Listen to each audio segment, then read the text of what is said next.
Out here, the wild doesn't care who you are. It doesn't care about your training, your gear, or how many trails you've conquered.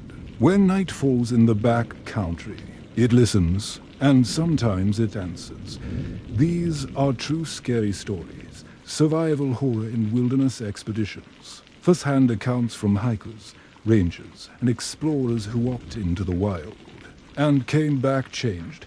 Every story you'll hear happened far from hell, where rescue is measured in hours and the line between nature and nightmare disappears. You can prepare for the cold. You can prepare for hunger, but nothing prepares you for what's really out there. Asterisk, asterisk. My name is Connor Hale. I'm a certified backcountry ski guide based out of Palmer, Alaska, operating mostly around the Hatter Pass region of the Tokitna Mountains. I've been guiding for nearly 9 years, long enough to learn how to read snow like language. The pitch of a slope, the density of wind slab, the tone a cornice makes when it fractures, all of it tells you something. And if you listen carefully, it usually keeps you alive. That morning, the avalanche forecast was listed as considerable.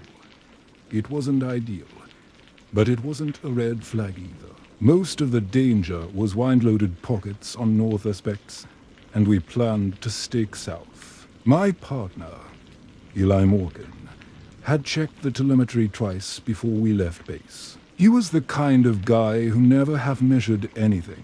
At 36, he had that steady calm that only comes from surviving enough close calls to respect the odds. We set out before dawn. The snowpack glowed faintly under the beam of our headlamps, reflecting the kind of blue light that feels alive. The air was dead, still no wind, no sound, just the faint click of our bindings as we skinned uphill.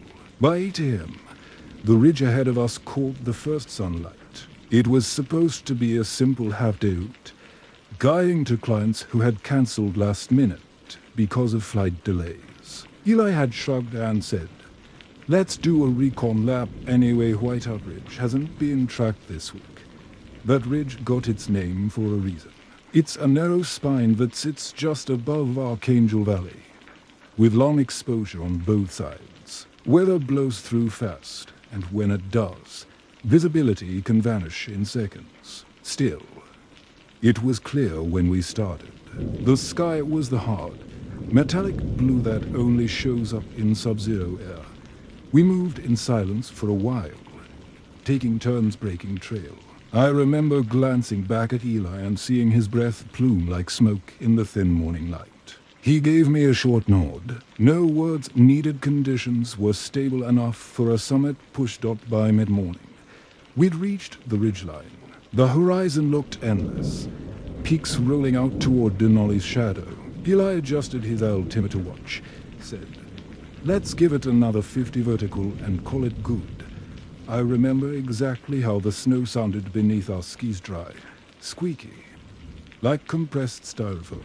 Wind crossed over powder. You could feel the layers, each step telling you the story of the last storm, the last freeze, and then the sky began to change. At first, it was nothing, just a dimming, a whisper of movement in the high clouds. But within minutes, a strange kind of haze started sweeping in from the northwest. Not a blizzard yet, not even flakes, just a strange, milky brightness that dulled the edges of everything. Whiteout coming. I asked. Eli turned his head, scanning. Maybe a squall line rolling over. Should burn off fast. We both knew it didn't look right. Normally, clouds build, darken, and announce themselves. This wasn't that. It was more like the sky itself was dissolving into light. We started to transition for descent, skins off, bindings locked in. Eli went ahead to scout the slope. I watched his figure move 10 yards ahead, cutting diagonally across the ridge. Then, just as he turned to signal back, he vanished. Not fell, vanished. One blink he was there. The next he was gone. Like someone had erased him from the frame. I lunged forward, heart pounding, expecting to see a slide path or broken cornice. But there was nothing. No collapse, no crack. His tracks simply ended mid-stride. One ski print half stamped into wind-blown snow. Then nothing beyond it. I shouted his name. My voice went nowhere, swallowed instantly. I hit my beacon, scanning for a signal. Nothing. No return ping. The ridge had gone silent. The kind of silence that hurts your ears. The fog thickened round me. It wasn't snowing, but flakes hovered in suspension, turning everything into shifting white walls. I dropped to my knees and started probing, thinking maybe he'd fallen into a hollow or crevasse. But the probe hit solid snow all the way down. No air pockets, no void, just solid, wind-packed surface. The seconds dragged out. I kept shouting, "Eli, Eli, can you hear me?" But even my own voice felt muted, as if the air had grown too dense to carry sound. I looked behind me, trying to retrace our route, and froze. My own ski tracks were fading. The fresh line we'd carved just minutes before was already blowing, soft edges smearing into nothing. The wind hadn't picked up. I felt no movement on my face. No sound of drifting snow, yet the tracks simply erased themselves, as if something invisible was sweeping them smooth. I kept glancing back and forth Ellie's last footprint. My vanishing line, and realized the snow surface round me was shifting, slowly, almost imperceptibly, like the ground was breathing. I forced myself to move, planting my paws and following what little gradient I could see. The ridge was narrowing. Visibility dropped to less than 20 feet. It felt like walking through static, every step filled with that low electric hum that builds before a lightning strike. Then my radio crackled. A faint burst of static, then a voice, Ellie's voice. Connor stopped moving. I froze. "Eli, where are you?" No reply, just static. Then, "Don't look down." The transmission cut out. I wanted to answer, but my throat locked. My legs started trembling, not from cold, but from something deeper, instinct-level fear. I'd been in avalanches before. I'd been lost, injured, half-buried. But this was different. This felt deliberate. Still, I looked down. There maybe 10 feet away were new footprints. Not Ellie's. They were smaller, narrower, bare. Human, but without boots. The toes dug deep into the crust, as if someone had walked barefoot through snow that should have frozen flesh solid in seconds. They led straight toward me from the ridge's edge, stopping exactly where Ellie's last print had vanished. I backed away, my breath catching in short bursts. My radio hissed again, soft, broken. "Connor, come back." It was his voice again. But wrong this time, flattened, almost mechanical. Like it was coming through water. I turned off the radio. I shouldn't have, but panic overrides logic fast in those conditions. The fog pressed tight around me, until even the tip of my ski pole vanished into white. Every direction looked the same. No down, no sky, no ground. I took out my GPS to orient myself. The screen flickered once, then froze, coordinates jumping erratically before cutting to blank. I hit it, restarted it, same thing. The altimeter on my watch dropped to 100 feet in a second. That's when I realized I couldn't hear my own heartbeat. There was just this low, soft tone under everything, like a single note from a tuning fork, vibrating through the snow itself. It made my chest tighten and my teeth ache. I started skiing downhill blind, following slope angle by feel alone. My training told me to descend until I hit tree line, where contrast would return. But the slope kept flattening out. No trees appeared, no change in gradient, just endless white. Minutes passed, maybe hours. It was impossible to tell. The sun should have been overhead by then. But the light never shifted. It stayed that same gray, glowing haze that erased shadows. Finally, I spotted something dark ahead, relief flooding through me. I pushed toward it, thinking it was a rock outcrop or marker pole. But as I got closer, my stomach dropped. It was Ellie's pack. The top flap was open, snow dusting over the straps. His beacon unit was still clipped on, light flashing green active, but the harness straps were torn, like they'd been yanked apart by force. No blood, no drag marks, no collapse zone. Just that pack sitting there, untouched except for the way snow kept forming a perfect circle round it, like the air itself refused to let flakes fall inside. I backed away slowly, every hair on my arms rising. Then the snow under me shifted, not slid, not crack shifted, like a living thing rolling in its sleep. I dropped to the ground and spread my weight, praying it wasn't a slab release. But instead of fracturing, the surface seemed to flex and ripple outward in a ring from where I knelt. The vibration rolled under my hands, through my knees, and down the slope like something moving beneath the crust. And in that vibration, I heard it again, Ellie's voice, whispering from below, "Connor." The sound came from directly beneath me, muffled, distorted, as if someone was speaking through layers of snow and ice. "Connor." It was Ellie's voice, but stretched thin, syllables dragging just a beat too long. I pressed my gloved hand to the snow, trying to locate the direction. Nothing. The vibration that had rolled under me moments ago had vanished, leaving the surface perfectly still again. I swept my beacon scanner back and forth across the slope. No signal, no movement. Just that steady, green flash from Ellie's abandoned pack, pulsing like a metronome in the white silence. I thought about digging. My training said you dig if you hear anything. But the snow wasn't behaving like snow. It had hardened almost instantly, granular seconds before, now smooth as poured wax. I pushed my shovel blade into it, and the metal scraped off in sparks. Sparks from snow? I don't even know how that's possible. Something in me said, "Get off the ridge." I clipped my pack back on and started side-hilling, slow and methodical, counting turns, without visual contrast. You have to trust your body more than your eyes. I kept glancing at my compass, even though it was twitching in random circles. North wasn't staying north anymore. Minutes blurred. My legs burned. At some point, I realized I wasn't descending anymore. The slope was gone flat underfoot, but not level. The snow surface tilted in ways that made no sense, as though the terrain was rearranging itself between steps. When I stopped to catch my breath, I saw a shape moving in the fog ahead. It was human-sized, standing still. I yelled, "Eli." The figure didn't answer. It didn't move either, not even a shift of balance. I took a cautious step closer. The air grew heavier, pressure building in my ears. My radio crackled again. "Connor." That voice, Ellie's again. But now it came from two places at once.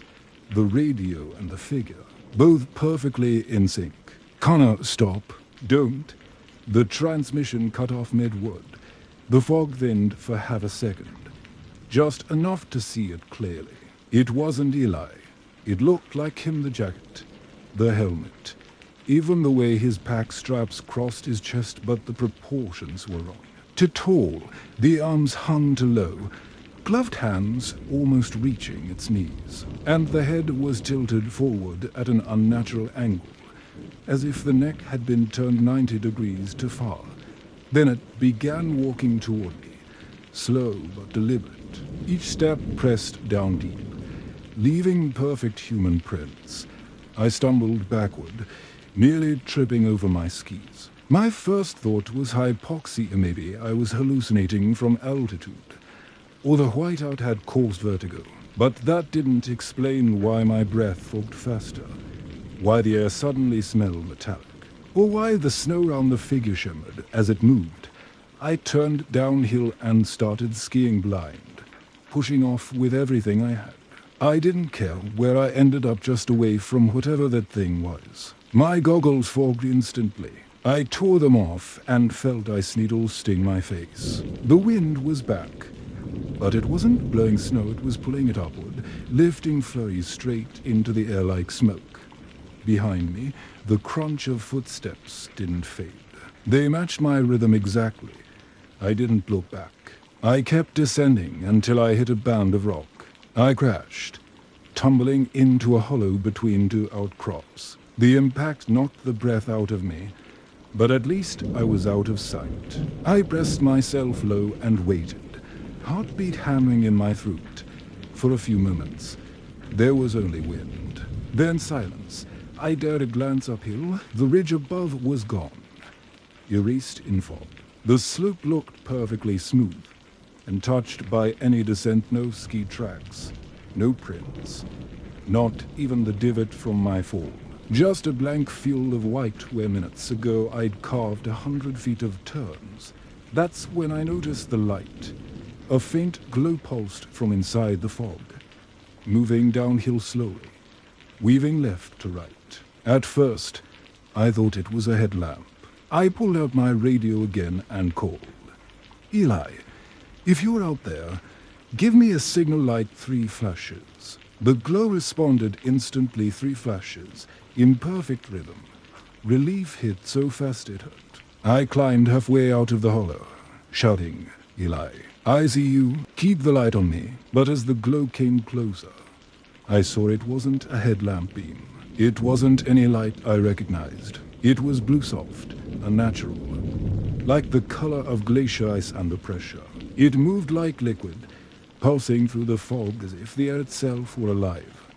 When it passed over a ridge contour, I could see through it for an instant, and there was nothing casting it. No person, no source, just light, behaving like breath. I crouched back down and switched my beacon to search mode again, hoping to catch even a faint ping. This time, I got something barely, a weak signal, fluctuating between 3 and 5 meters. I scrambled out of the hollow, following it. Each time I advanced, the signal moved too, maintaining distance. I followed it for what felt like an hour, though my watch said 12 minutes. The light stayed just ahead, always slipping away. When I got close enough to see detail, eventually, it stopped. I was standing on a narrow plateau, a place I didn't recognize. My altimeter said I was 50 feet higher than where I'd started the descent, which was impossible. The light hovered in front of me, about waist height. I reached out, gloved fingers trembling. The moment I touched it, every instrument on my pack died. Compass, altimeter, beacon all black. Then came the whisper, not through the radio this time. Not from the snow, from inside the air. Connor, you shouldn't be here. I froze. I knew that voice. It was Ellie's, exactly as it had sounded this morning, alive, steady, human. Eli, where the hell are you? Below. I turned in a full circle. Below where? The light drifted backward, sinking slightly into the snow surface, until half of it disappeared beneath. Then the snow began to pulse, slow and rhythmic. Like a heartbeat buried under ice, thought my body went cold. I can't dig, I said aloud. Maybe to him, maybe to myself. It's solid. Ellie's voice came again. Weaker now, not solid, only for you. The snow beneath my skis shifted again, softening, liquefying. My pulse sank 6 inches, then a foot. I stumbled, trying to stay upright. The snow wasn't collapsing, it was opening. I stepped back, but my right ski stuck fast, frozen mid-motion. I yanked hard, no give. My left ski began sinking next. Like the snow was inhaling me one boot at a time. I unclipped both bindings, kicked free, and scrambled to firmer ground. The surface solidified instantly where I'd been standing, smooth again. No hole, no trace. The light faded out like a dying ember dot, and for the first time since the storm started, I heard something new.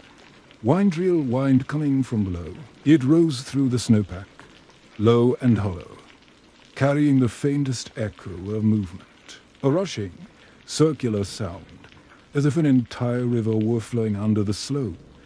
I backed away, step by step, until my boots hit a drift ridge. My hands were shaking too hard to use the radio again.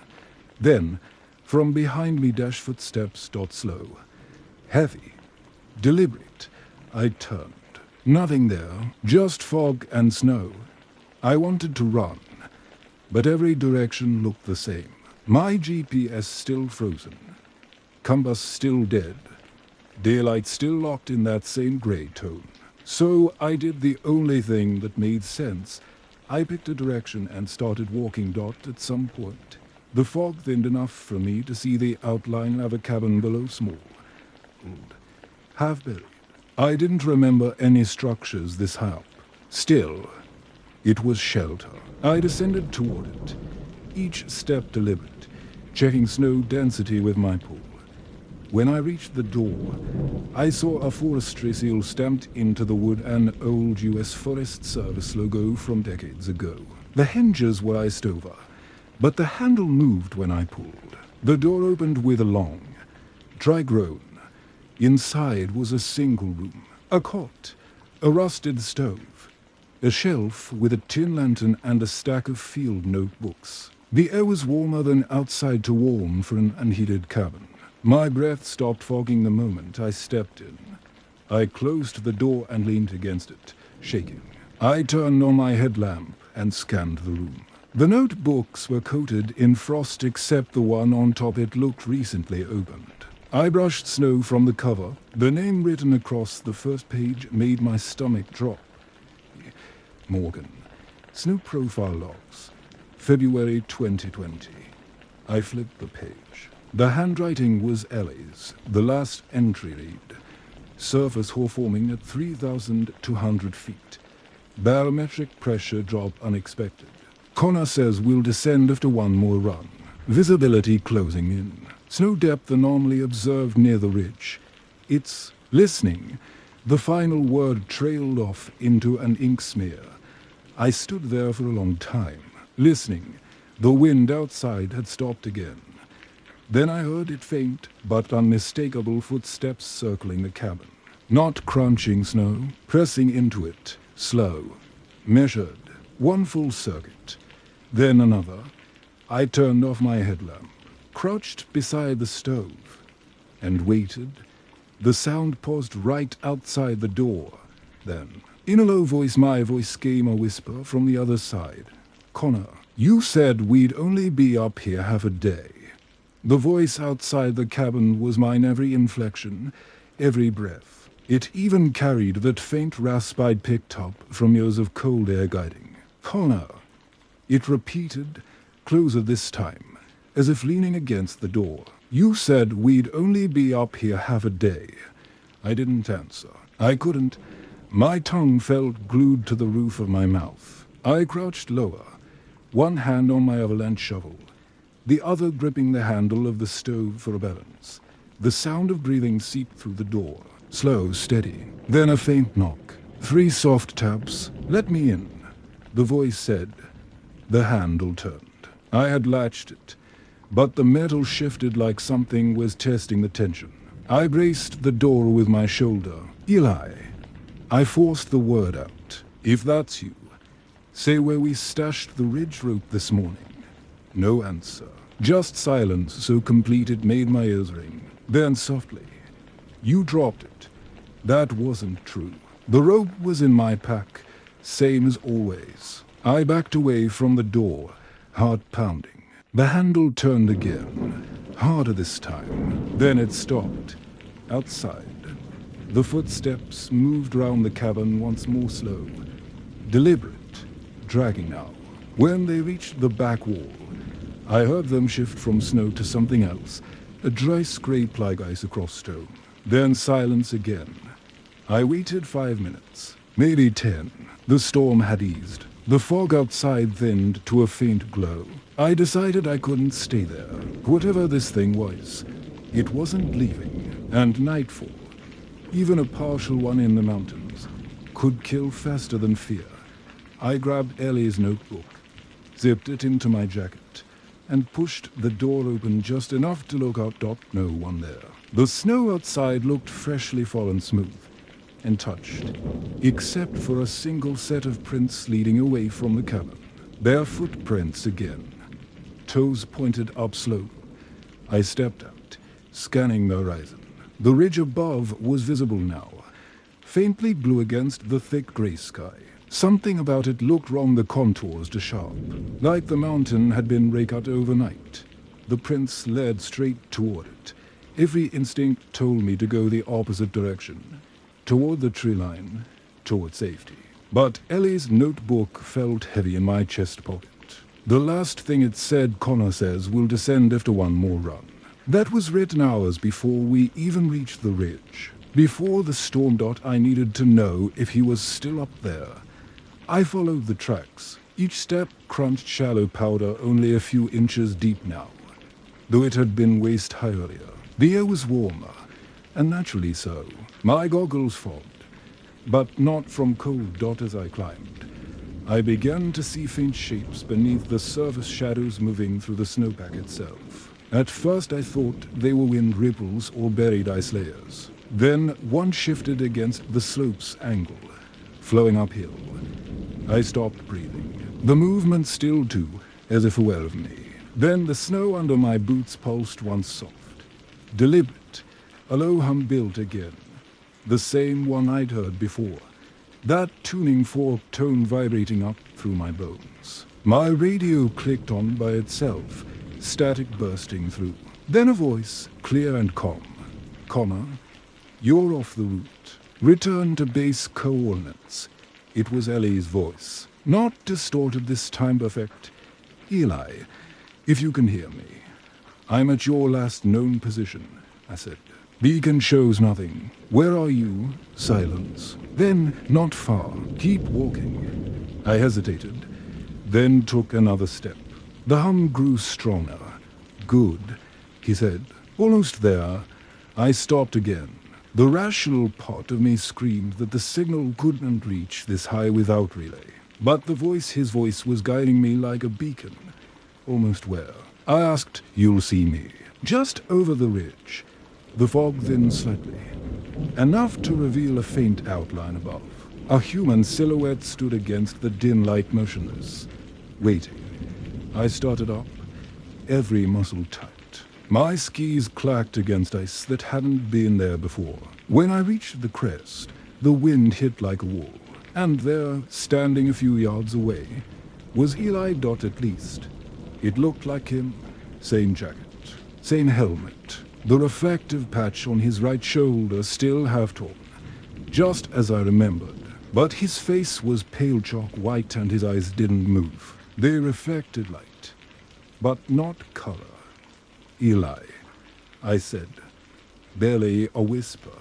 He didn't answer. He just tilted his head slightly, the same unnatural angle I'd seen earlier. Then he raised one hand and pointed down the far slope. There, he said. I followed his finger. Below us, half buried in the drift, was another body. A figure in a blue shell jacket, my jacket. For a second, my brain refused to connect it. I looked down at myself, same jacket, same brand, same tear along the cuff. I stumbled backward, shaking my head. No. Eli, or whatever stood in his place, slowed his arm slowly. We have to finish the run. Connor. He stepped toward me, skis silent against the snow. I turned and bolted downhill, not thinking, just moving. The slope changed under me, angle shifting, surface hardening one moment and collapsing the next. The world blurred into streaks of white and gray. Behind me, I heard another set of skis cutting through the crust. I pushed harder, heart hammering so loud it drowned everything else. Then the ground simply ended. I launched off a drop I hadn't seen, falling through open air for what felt like forever. When I hit, the snow gave way beneath me, not like powder, but like water. I plunged through, sinking into blackness. My limbs went numb instantly. I tried to kick, but there was no down, just that same low hum all-round dot light flickered somewhere below. I swam toward it, or thought I did. It grew brighter, blue-white, until I realized it wasn't light at all but reflection. A mirror surface. I reached out. The thing looking back at me wore my face, but its expression didn't match. Its eyes were open wide, smiling faintly through the ice. Then everything snapped. I gasped awake on the snow, flat on my back, daylight burning through the fog. My skis were beside me, crossed. My pack half unzipped. I sat up fast, heart still slamming. The ridge looked normal again. No cabin, no prints, no distortion in the horizon. Just the familiar sweep of Hatcher Pass, calm and endless. My radio lay in the snow, like blinking. Connor, do you copy? It was dispatched. I grabbed it. Yeah. This is Hale. I'm here. I lost contact with Eli. He's gone. Connor, what do you mean gone? We've been trying to reach you both since yesterday afternoon. Yesterday. My breath froze midair. No, I left this morning. Negative. Dispatch said. You signed out at 0600 yesterday. It's 1740 now. We've already initiated search protocol. I looked at my watch-dead screen. The sun was setting behind the ridge, lower than it should have been. Can you see the beacon signal from Eli Morgan? I asked. Affirmative. The operator replied. We've had a fixed signal since last night, about 300 meters north of your coordinates. I turned in that direction, pulse racing. That's impossible. I was just. Then I saw a dot down in the basin, half buried in snow, was a figure sitting upright, back against a rock. The rescue team's flare smoke circled it in red mist. I started toward it, legs weak, every step heavier. When I reached the site, one of the responders was already kneeling beside the body. He looked up when he saw me. Hail, Jesus, man, you all right? We thought. He stopped mid-sentence, eyes flicking between me and the body. I forced myself to look. It was Eli, frozen stiff. His helmet cracked, radio clipped to his harness. His eyes open, staring straight ahead. Found him just before you showed, the rescuer said quietly. Beacon's been transmitting steady the whole time. I crouched beside him, fingers shaking as I brushed snow off his jacket. The torn shoulder patch matched what I'd seen on the ridge, but there was something else, something in his hand. I pried it open gently. It was a page torn from his notebook. The handwriting his dash said, Connor, if you find this, stay away from the ridge. The storm doesn't come from above. I folded the paper and slipped it into my pocket. The rescuer said something about getting me checked for exposure, but his voice faded, because over his shoulder, up along the ridgeline, I could see movement.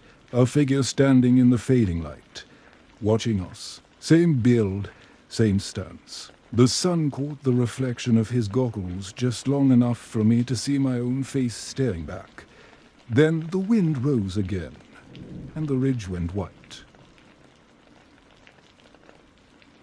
My name is Mir Stanton, and I work as a wildlife researcher for the University of Montana. Most of my field work takes place in the Bitterroot Range, where the forest fields and the stark spruce valleys, glacial runoff creeks, and slopes that swallow cell service and time. This spring, our study focused on riparian mammals, beavers, river otters, mink, tracking how seasonal floods alter their territories. It's unglamorous, damp work, hauling cameras, replacing GPS collars, taking scat samples that barely smell like anything once you've lived out here long enough. But the data keeps me employed, and the isolation keeps me sane.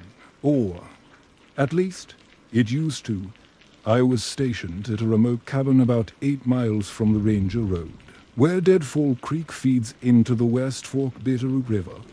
It's a thin artery of water, shallow most of the year, but swollen by meltwater in April, The name comes from the number of fallen spruce trunks that choked the creek, hundreds of them. Like something blasted the hillside decades ago and never cleaned it up. Those tangles make it perfect for a study. Natural dams, rich animal traffic. My partner for the project, Ryan Calloway, was due to rotate back in that week, but a storm had washed out the bridge at mile marker 7. So I'd been alone for 5 nights. The morning it began, I woke to a strange sound, soft, deliberate splashes echoing off the bank below the cabin. It wasn't the usual trickle of runoff or the rapid drumming of rain on water. This was heavy, paced, like someone wading through the current. I lay there for a while, listening, half asleep, telling myself it was elk crossing early. Still, I reached for my radio, static. I'd left it on all night, which had drained the battery. The quiet inside the cabin was thick enough to hear the drip from the stovepipe. When I stepped outside, fog hung low along the creek, the kind that turns every sound sourceless. The air smelled of silt and pine pitch. Overnight, the water had risen nearly to feet, pulling branches and bits of debris downstream. I noticed movement near one of the sensor stations, a length of silver wire snagged on a branch. My first thought was that the flood had torn it loose. I grabbed my waders, zipped up my jacket, and headed down the slope. The water was freezing. Each step stirred clouds of silt. I found the detached sensor. It had caught round a root ball and lifted it free. Its casing was intact, though the tag number made my stomach drop. 148, that was one of the units Ryan had placed 2 weeks ago farther upstream, near the rock shelf bend. I shouldn't have seen it here, not unless something had dragged it almost half a mile. Back at the bank, I switched on the data reader. The sensor still stood its last coordinate slashed 43 hours earlier, not at its assigned site, but right here, downstream of the cabin. That shouldn't have been possible. The current moved west to east. The tag would have had to move against the flow dot by mid-morning. The rain started again, a fine mist that turned the forest silver. I packed my gear and hiked upstream to check the rest of the line. The route twisted through tangled deadfall, places where you had to crawl under trunks slick with moss. Every 50 meters, a small orange flag marked one of our motion cameras. Most had been triggered by passing animals, deer, raccoons, the occasional coyote. But the third camera, the one aimed at a log crossing, showed something I didn't expect. Faint light reflections, like metal glints, scattered across the surface of the water. Not reflections of the sky to regular, to geometric. I replaced the battery and made a note to review the footage that night. The creek widened ahead into a shallow pool, fringed by willows. There, tangled in a cluster of reeds, I saw more silver 3 sensor tags, the kind we use for GPS collars. They were twisted together with strands of dark moss and something else fibrous, like hair, long and pale, clinging to the metal. I reached in with my glove and pulled them free. They were coated in slime, and one still blinked faintly red. I wiped it clean enough to read the ID. 07B, 10C, 148 again. That last number again. The same tag I'd found earlier, or one with a cloned code. My handwriting on the logbook was unsteady as I wrote it down. The forest was silent except for the hiss of rain. Even the jays had gone quiet. I stood there for a long time, staring at the pool, waiting for a something movement, sound, anything to explain the wrongness pressing on my chest. When I finally started back, I realized the current beside my boots wasn't flowing smoothly anymore. The surface rippled inward, toward the bank, as if something below was drawing water in. I took a step back. The ripples stopped. Then the creek shifted again, this time the other way, tugging a line of foam downstream like nothing had happened. I left the rest of the survey for later and returned to the cabin. Inside, I tried to shake it off. Floods stir up debris all the time, and those tags might have been carried by runoff. Maybe my memory was off about the IDs. I made coffee, downloaded the morning's data, and opened the footage from the third camera. The first few clips were ordinary. A mink darting across the log, branches swaying. Then came a sequence from just after dawn. The camera jolted slightly, like something had brushed it. The water below churned, out of rhythm with the rain, and for 3 frames, the shape surfaced a pale curve, smooth like skin, rising through the reflection before vanishing again. No clear features, just an outline distorted by current. I replayed it half a dozen times, frame by frame. The motion wasn't fish-like. It came up vertical, like a spine or shoulder. I sat back, feeling the cabin's chill seep in. There were no large mammals in this section of the creek, at least none that should surface like that dot by late afternoon. The rain eased, and the waterline kept climbing.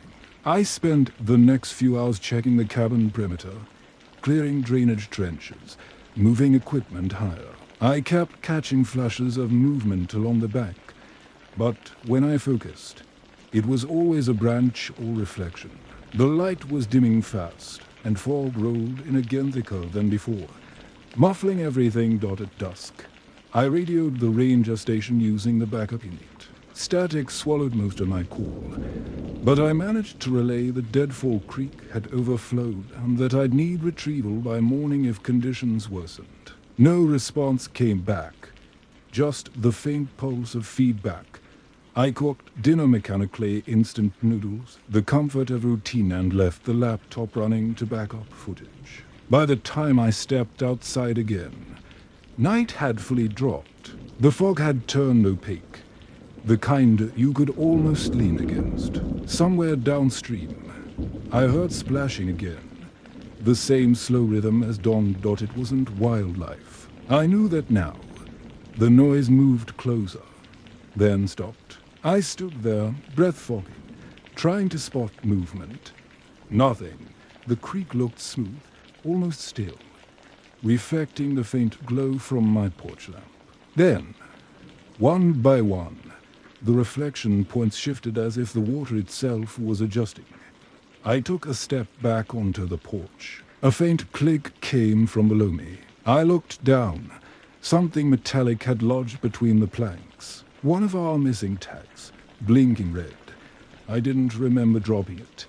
I picked it up with shaking fingers. The label read 1 free again. The same unit, now wet and still blinking.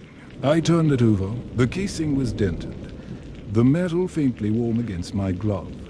The reader on my table beeped before I even plugged it in. It had already paired automatically. Data populated the screen, location coordinates updating every few seconds, each one closer to the cabin. The final coordinate matched exactly where I stood.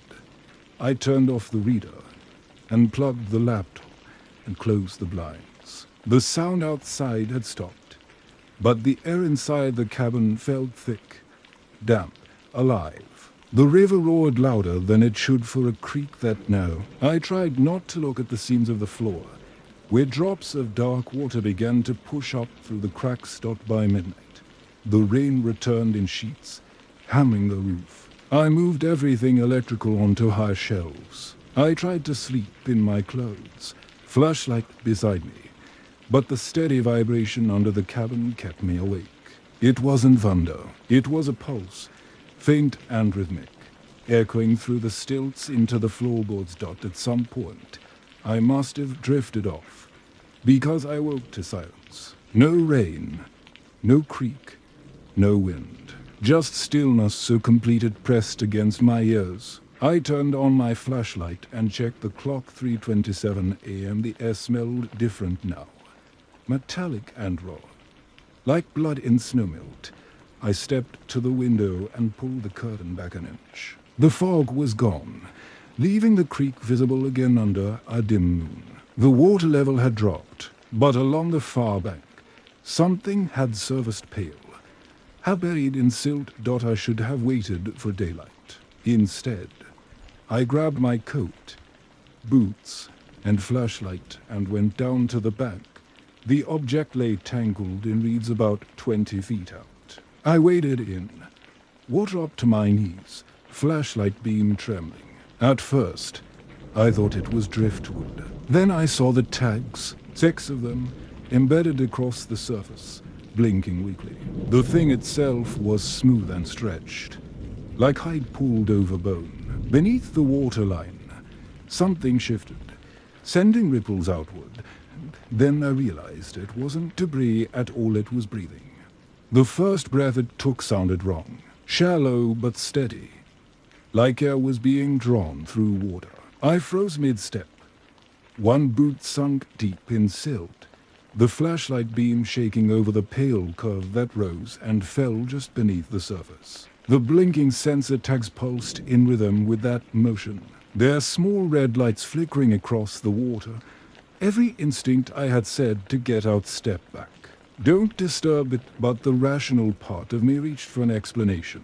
Maybe it was a deer carcass, gases trapped in the gut, expanding as it decomposed. That could make it breathe. That could even explain the movement. But I'd seen plenty of dead animals. They didn't pull in the water around them. I leaned closer, the beam tracing the line of what looked like a shoulder or ridge. Then the lights blinked in perfect sync, every tag flaring red at once, like a single heartbeat. The motion under the surface stopped. I backed up slowly, the creek sucking at my boots. The water was to calm now flat, glass still, as if waiting. When I turned toward the bank, something brushed past my leg. I kicked free, splashing hard, and reached the shore into strides. My flashlight caught movement under the surface of a dark shape rolling just once before sinking again. I ran Dot back inside the cabin. I locked the door and shoved the deadbolt across. My hands wouldn't stop shaking. I sat down on the floor and replayed what I'd seen in my head, forcing it into some shape that made sense. If that was a carcass, then what I'd touched wasn't flesh, it was something smoother, like wet bark or cute hide. The tags didn't scatter randomly. They'd been set into it. That meant something, or someone, had attached them deliberately. I told myself I'd report everything at first light. Just stay awake until then. The creak outside was louder again. I killed the lamp, trying to listen through the noise. Every few minutes, I heard faint clicking beneath the floorboards, the same sound the tag made when it paired with the reader. Short, mechanical, deliberate. I crouched by the table where the data reader still sat. The power light was off, no signal. Yet the clicking persisted, traveling from one side of the cabin to the other. Something was moving underneath. I turned on the flashlight again and aimed it through the floor slats near the door. The beam caught nothing but damp wood. I held my breath and waited. The clicking stopped. Then, after a pause, one faint knock came from directly below me. 3 beats later, another. I bolted upright and grabbed my pack. The ranger station was 8 miles east, maybe 10 by the flooded route. But I'd rather hike through the dark than sit there waiting for that noise to return. I stuffed my field notebook, camera, and backup drive into the pack, yanked on my jacket, and stepped outside. The night was bright enough under the moon to move without the flashlight. Mist curled along the ground, but the fog had lifted from the water. Deadfall Creek looked calm again, narrow and ordinary, whispering through the pines as if nothing had happened. My footprints from earlier had already filled with fresh silt. I followed the trail east for about a mile, keeping close to the bank where the ground was firmer. The forest smelled clean again, pine sap, whetstone, river clay. Gradually, the sense of dread began to loosen, replaced by the exhaustion of moving uphill with a pack that felt twice its weight. Then I heard it. Not the creek this time, but something heavier breaking through the water behind me. I turned just in time to see the reflection of movement, something broad sliding beneath the surface. parallel to where I stood. It moved slow, like it was pacing me. I crouched low and switched off the flashlight. The only sound was the current and the distant creak of trees in wind. I stayed there, heart pounding, waiting for it to pass. After maybe a minute, a soft splash came from directly across the creek. Then another, closer, each one perfectly spaced. Whatever it was crossing. I stepped back into the brush, branches catching my sleeves. The splashing stopped midway, and for a long moment there was only dripping. Then I heard it again, footsteps now. Wet ones, dragging across the stones toward my side of the bank. I ran, branches with my face. My boots slipped in mud, but I didn't stop until I hit the ridge above the creek. There, I dropped behind a fallen spruce and forced myself to breathe quietly. I could still hear movement below, something pushing through shallow water. Then silence. I waited until my pulse slowed. The ridge trail looped toward a service road if I kept east. If I could make it there before dawn, I'd be within range of the radio tower near Trail 17. I started moving again, keeping low, stepping only where the ground looked dried out an hour past that way. I began to think maybe it had been an animal after all. Flooded habitats drive all kinds of creatures into strange places: moose, bears, even otters. My mind kept trying to shrink the unknown into something I could categorize. But deep down I knew, no bear moves silently for that long. When I finally reached the road, the first trace of dawn was bleeding into the clouds, thin gray light outlining the treetops. Relief hit so hard it made me dizzy. I dropped the pack and turned on the radio, scanning frequencies. The static broke. Ranger Station 3 to field unit. Copy. I almost laughed. This is Stanton. Copy. I'm at the logging road east of Deadfall Creek. I need pickup, flood levels unstable. Roger that, Stanton. Hold position. We've got your coordinates. Enter 2 hours. The voice cracked through distortion, but it was enough. I sat down against the trunk and finally let my hands stop shaking. Then, faint through the static, came another voice, mine. Not echo, not playback. It was me. Same cadence, same words, overlapping my transmission by half a second. Stanton, copy. I'm at the logging road east of Deadfall Creek. I stared at the radio. The first ranger voice didn't respond. The second, my own, repeated the message again, clipped at the end like a loop. Then silence. The signal light blinked once, then died. I turned it off and back on. Nothing.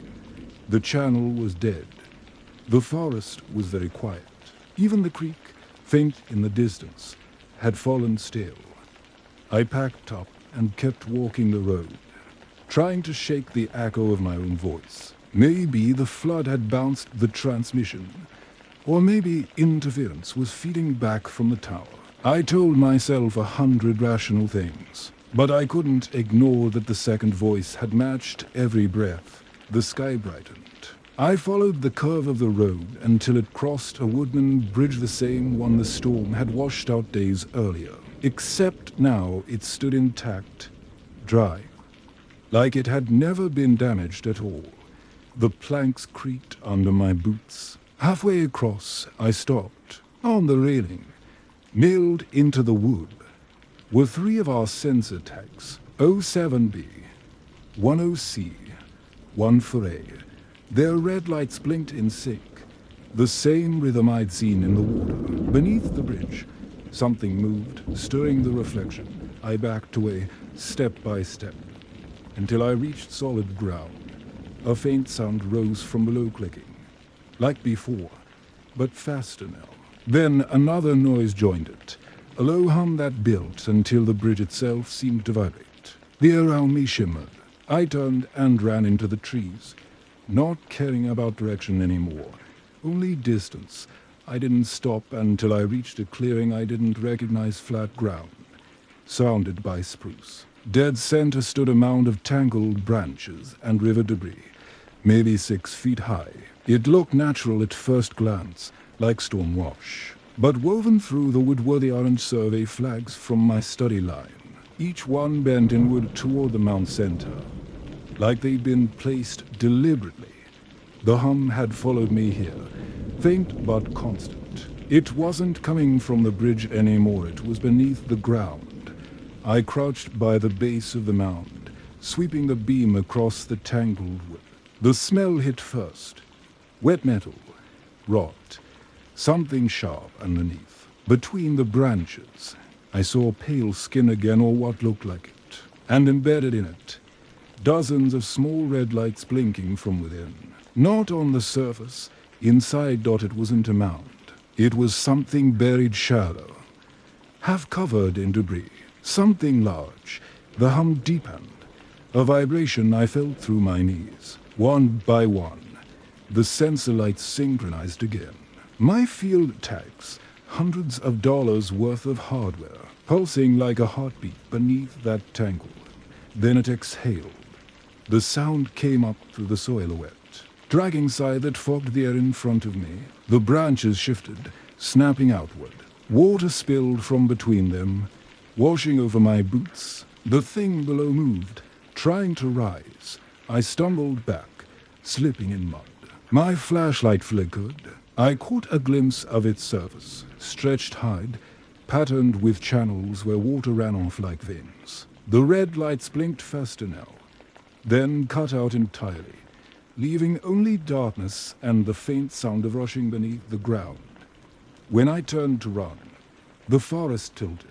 The ground under my feet wasn't solid anymore.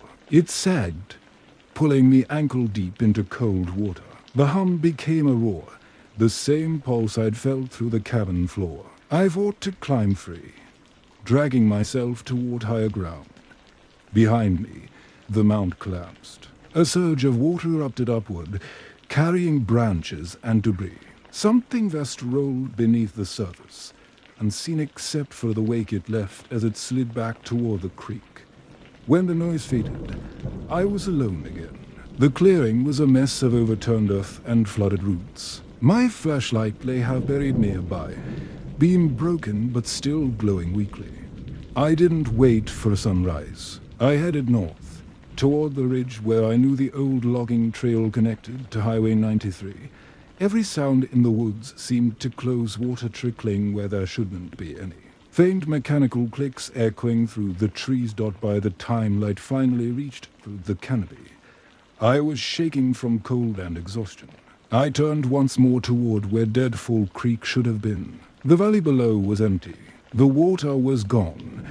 Only a broad channel of dark silt remained, and scattered across it, blinking faintly in the morning light, were my sensor tags, hundreds of them, forming a trail that led straight back toward the cabin.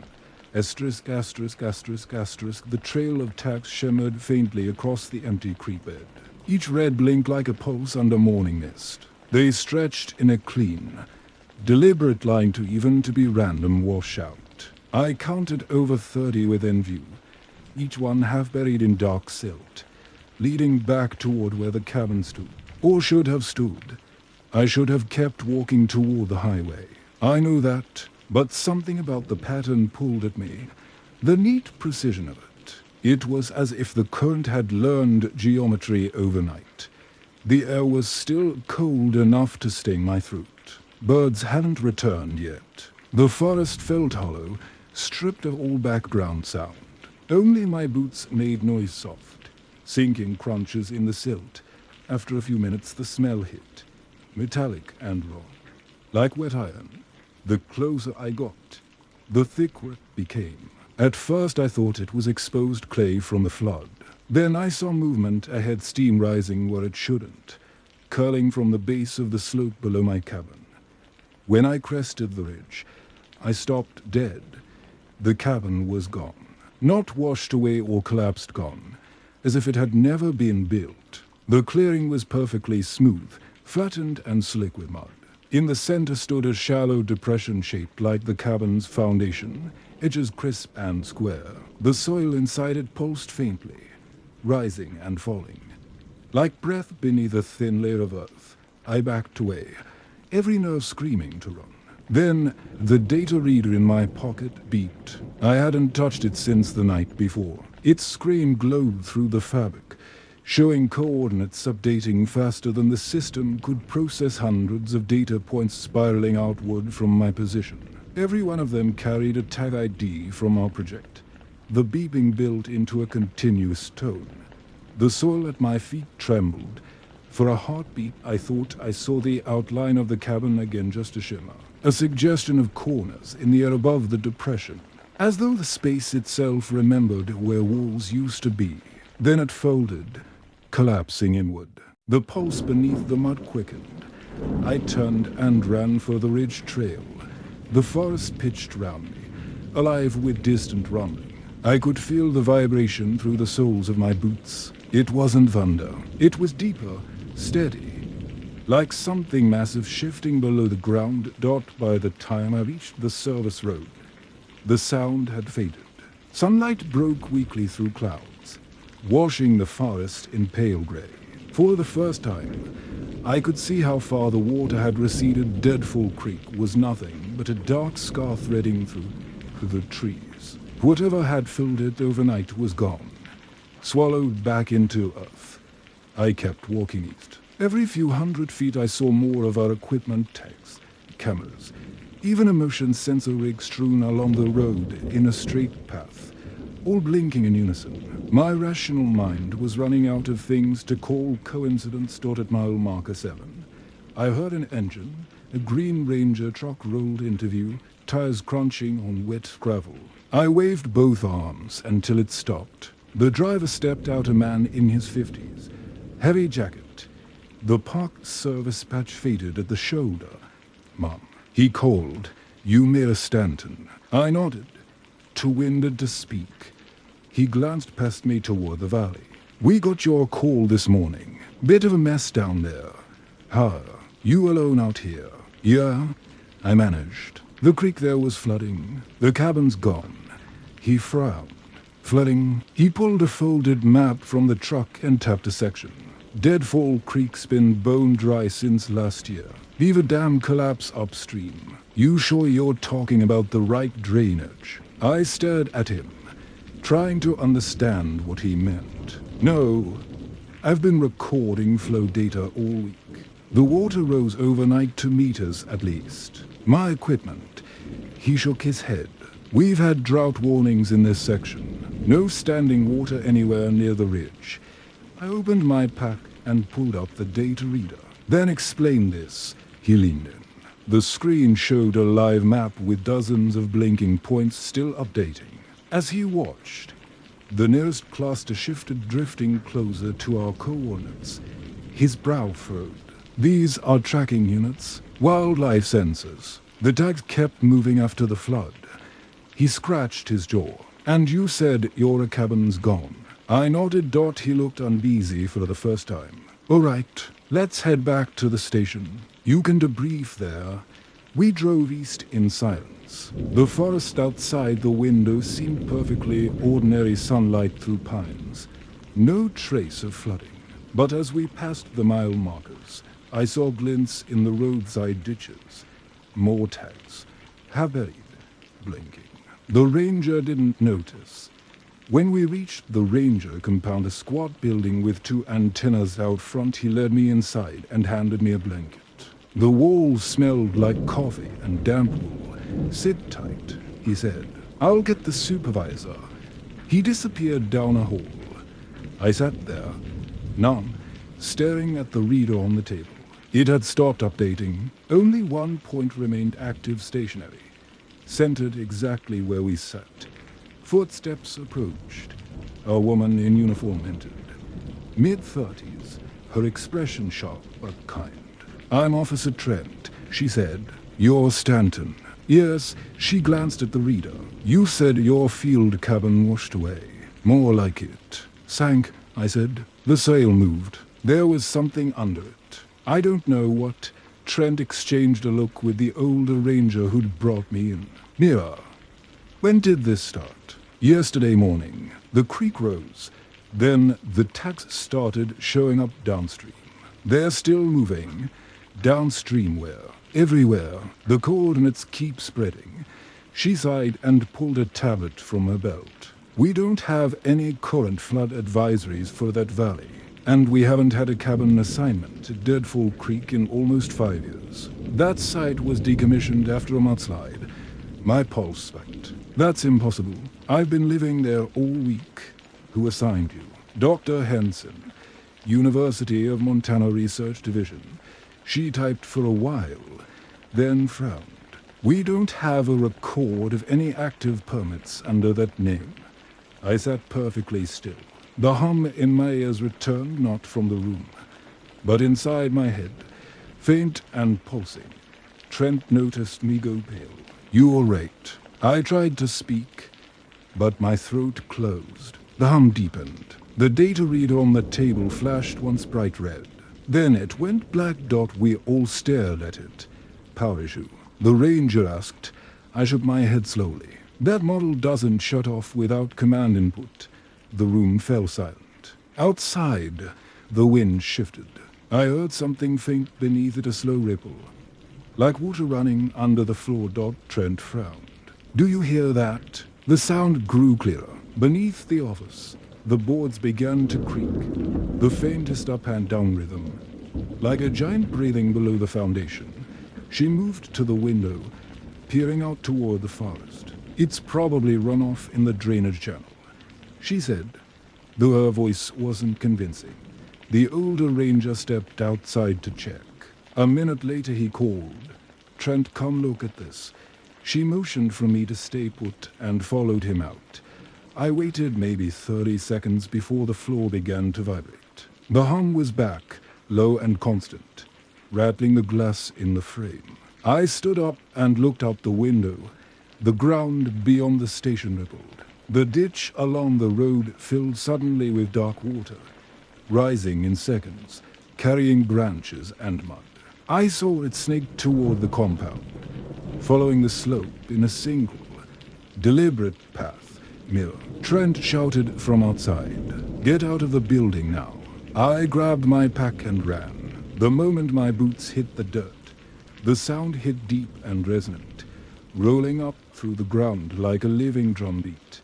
The three of us sprinted toward higher ground behind the station. The flood reached the base of the building, swirling. Not fast, but steady.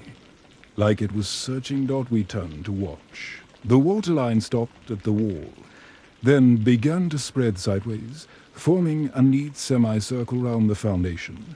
Trent cursed under her breath. It's moving uphill, the ranger beside her whispered. That's not possible. I wanted to answer, but the hum had overtaken thought. The air felt charged, metallic. Every tag I still carried, 3 of them clipped to my belt, began blinking in perfect sync. The ground beneath us trembled once more. From within the flood water, something rose a shape, broad and pale, glistening like stretched hide. Not a creature exactly, but the impression of one, sculpted by the current. For a moment, it took the form of the cabin again.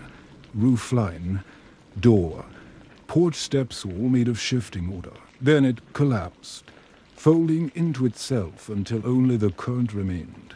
The hum cut off. Asterisk, asterisk, asterisk. We stood there in stunned silence. The flood receded as quickly as it had come, leaving the ground soaked but unscarred. When I looked down, the sensor tags on my belt were dark. Their red lights extinguished. Trent finally spoke. You need to come with us to Missoula. Get checked out. File a full report. I nodded, but my gaze stayed fixed on the empty valley. Even from here, I could see faint movement along the dry creek channel, flashes of red winking in and out as if beneath the soil. We left within the hour. I sat in the back of the truck, wrapped in a blanket, clutching the dead tags. The road wound along the ridge, sunlight glancing through trees. Everything looked ordinary again. At a turnout.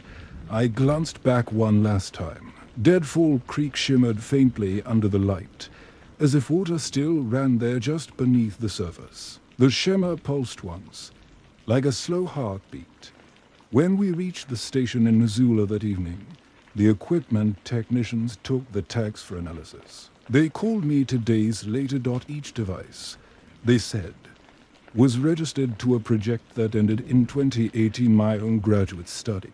According to their records, all units had been destroyed in a mudslide that year near a field site called Deadfall Creek. I never went back, but sometimes, when I review field data from other rivers, I'll see strange anomalies, short bursts of coordinates pinging from the Bitterroot Range, always in a neat line, always moving upstream. And when I zoom in close enough, the tag IDs are familiar. 07B10C, 1 still blinking, still calling from somewhere under the water that isn't there. My name is Paul Kearney, and I am a cave diver specializing in subglacial systems across the Rockies. I've spent most of my career mapping frozen passageways beneath Colorado's peaks, places where no sunlight ever reaches, and where a single mistake can mean a permanent burial in blue ice. I've done work for the U.S. Geological Survey, for rescue teams, even for film crews desperate to capture Earth's last untouched cathedral. But none of those ventures prepared me for Marble Peak. It was late February when I got the call. The shaft beneath the peak had been spotted by a pair of ice climbers who mistook it for a wind-blown vent. One of them dropped a rock inside and swore it echoed for nearly 10 seconds before hitting something. That meant a depth of at least 300 feet. They posted a short video online, just a trembling flashlight beam vanishing into endless frost, and within a week, my phone was buzzing with messages from colleagues. Uncharted system. One text read, possible vertical cave below Marble Peak Glacier. No record on any USGS chart. That was enough to get my attention. I'd been chasing unmapped ice caverns for years, often returning empty-handed. But this one felt different. The geology didn't match anything in the area. The ice was supposedly layered with basalt, and beneath that, frozen sediment resembling marine silt. That made no sense at 11,000 feet. 3 days later, I was driving up a snow-choked Forest Service road in a rented Suburban, following a pair of taillights through sleet. My partner for the expedition, Daniel Ross, rode shotgun, sipping lukewarm coffee from a steel mug. Dan was younger, mid-30s, with a reputation for taking reckless vertical routes. He'd been my student once during a training course at Glenwood, and though he had a taste for danger, I trusted him underground. We reached the staging point at noon, a flattened ridge beneath the east face of Marble Peak. The climbers, who found the shaft, had flagged it with orange tape and stacked their empty oxygen canisters nearby. The wind cut sideways through the pines, carrying that constant alpine hiss, and somewhere below it, the faintest hollow tone rose every few seconds, like air moving through a throat. I assumed it was the wind channeling through the opening. But even then, something about that rhythm made me uneasy. We set up camp a few meters from the vent, anchoring tents and lines. The shaft mouth measured just under 3 meters wide, ringed with frosted rock. The air that came out wasn't the dry chill of normal ice caves. It was damp, almost humid. Dan leaned over, headlamp cutting a bright oval into the blue. Listen, he said. At first, I thought it was a trick of acoustic saw breathing, the rope shifting. But beneath those sounds, the ice exhaled, a deep, slow movement of air, as though the glacier itself were alive and laboring for breath. Dan grinned. Tide breathing. I read about this in Greenland. Subglacial water channels compressing air as the ice shifts. You get that inhale-exhale pattern sometimes.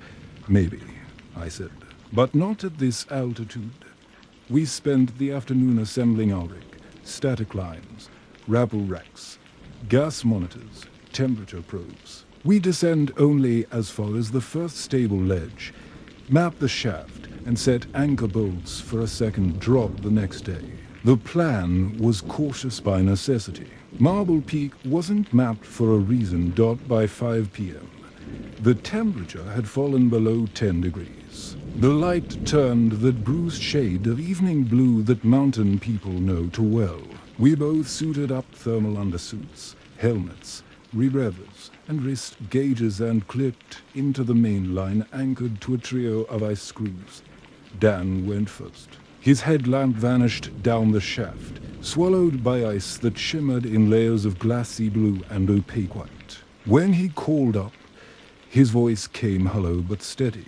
First ledge at 30 meters. Looks clear. I followed. Descending slowly. One hand feeding rope through the rack, the other brushing the smooth wall. The ice here was unlike anything I'd seen, translucent and shot through with long, dark veins. It almost looked organic, as though something had once flowed through a dot at 20 meters. I paused. The breathing sound was louder here. It wasn't just vibration, it was resonance, like the slow pulse of air moving through lungs the size of cathedrals. When I reached Dan on the first ledge, he'd already unpacked the LiDAR scanner. The platform was wide enough for both of us, its edges rimmed with frost crystals that looked like coral. The shaft below us narrowed, then opened again into black. Temperatures stable. Dan said, checking his wrist unit. Negative 5.6 Celsius. Air mix normal. No methane. No CO spike. Copy, I said, scanning the descent line. Let's mark this as layer 1. Continue. He nodded, and we set another anchor. The next drop was nearly 70 meters straight into shadow. The moment Dan went over, the sound deepened. The exhale turned into a slow, throbbing rush, like the start of a distant avalanche. My line vibrated with it. I felt it in my chest more than I heard it. You feel that? I called down. Yeah. He shouted back. It's like it's vibrating through the wall. His light swayed far below, flashing against ice that glittered faintly green. I started my descent, 1 foot against the wall, careful not to dislodge shots. The deeper I went, the warmer it grew, barely perceptible, but strange for a glacial system. My visor began to fog at the edges dotted 90 meters. The shaft widened into a basin of pure, mirror-like ice. The surface was smooth as frozen glass, with faint ridges spiraling toward the center. Our headlamps reflected back at us, fractured and ghostly. This isn't natural, Dan murmured, kneeling beside the spiral ridge. You see this pattern? It's not formed by meltwater. I crouched beside him. The spiral wasn't random, it looked etched, deliberate. Each ring deepened slightly, drawing inward toward a central point where a narrow hole plunged deeper. I shone my light into it, expecting darkness. Instead, I saw a faint shimmer blue-white, pulsing faintly. What the hell is that? Dan whispered. Before I could answer, the air shifted again. The breathing grew stronger, now distinctly directional, like it was coming from beneath the spiral, rising through the shaft in slow, heavy bursts. My chest felt tight, my ears popping as pressure fluctuated. We stood still, hardly daring to move. The rope between us trembled softly, as though plucked from below. Then, faintly, just for a second, I thought I heard a voice. It wasn't a clear word, more a shape of one, drawn out through the ice. My name, maybe, or the echo of a dot. I shut off my headlamp to listen. The darkness was absolute, but the sound continued, a slow, dragging breath, followed by what might have been a syllable. Dan turned toward me, eyes wide. Did you? Yeah, I said quietly. We backed away from the spiral, our boots crunching against the frost. The breathing eased for a moment, as though whatever made it had paused to listen. Then the ice beneath us groaned low and massive. A crack split through the basin floor, thin as a hairline at first, then widening with a noise like tearing fabric. Our lights caught movement beneath the surface, shadows rolling beneath the translucent ice, shifting just out of sight. Paul, Dan said, his voice trembling. Something's under us. We scrambled back toward the wall, clipping into the ascent line. The crack widened, exposing a jagged opening maybe 2 meters across. Warm vapor drifted out, smelling faintly of salt, and iron. Then came a gustfast, wet and cold enough to sting. It knocked loose a few flakes from the ceiling and sent our rope swinging. For a moment, I thought I saw something move in that fog. Like a pale arm dragging along the underside of the ice, I pulled the rope taut. "We're going back up," I said. Dan nodded, fumbling for his rack. But before he could lock in, the ledge we'd come from above shifted with a brittle snap. A chunk of ceiling, easily the size of a van, sheared off and plunged past us into the lower shaft. The shockwave nearly tore the rope from my hand. We waited until the echoes died long, hollow reverberations feeding into the depths. Then came another sound, not falling ice, not wind, footsteps. They came faint, deliberate, from below the spiral hole. Slow, uneven, as if someone or something were walking through water just beneath the frozen surface. Each step made the ice flex and groan. Dan's face was white. "We have to go." We climbed in silence, each movement deliberate, every breath loud inside my helmet. The air above seemed thinner now, heavier somehow, like the glacier was pressing down on us. By the time we reached the first ledge, both our gauges flickered. The oxygen readout pulsed erratically, as though interference scrambled the signal. The breathing sound had followed us now, echoing through the shaft walls themselves, surrounding us.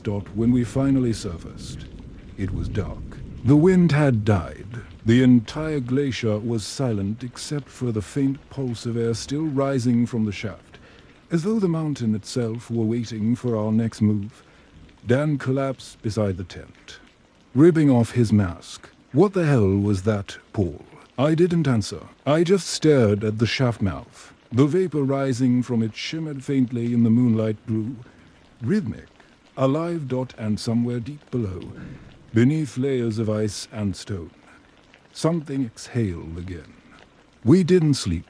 Not really. The wind had picked up again by the time we zipped ourselves inside the tent, and the sound outside was indistinguishable from the one in the shaft. Long, rhythmic breaths cutting through the dark. Every few minutes, the ground trembled just enough to rattle the cups and gas canisters. Dan sat opposite me, his hands still shaking. He kept glancing toward the tent flap, as though expecting someone to unzip it. I couldn't blame him. My pulse hadn't slowed since the ice cracked beneath us. At 2 o'clock, I switched on the radio and called base in Gunnison. Static filled the line. We were too deep in the range for a clean transmission, so I used the satellite to blink instead. "Team Kearney checking in from Marble Peak site," I said. "Initial descent complete. Structural instability detected. No further entry until assessment tomorrow." No reply. The U-Plank light blinked green, connection solid, but no voice came back. I tried again. Nothing. It was as if the signal was swallowed. Dan muttered. "Maybe solar interference. Maybe," I said. Though the sky outside was pitch black. We stayed up until dawn. By then, a thin layer of frost had formed on the inside of the tent. Our breath crystallized midair. Round 6, a faint orange glow rose over the ridge. Spilling, we glided across the snowfield. The shaft looked different now, narrower somehow, as if the ice had shifted overnight. The vapor was still rising, steady and rhythmic, like the exhale of something deep and alive. Dan rubbed his eyes. "You still want to go back down there?" I hesitated. The smart thing would have been to pack up, report our findings, and leave the site for an official team. But something about that spiral formation, its precision, ordered me. I'd seen ice caves form naturally into all sorts of shapes, but not perfect geometric patterns, not etched spirals with heat radiating from the core. "We're not going as deep," I said.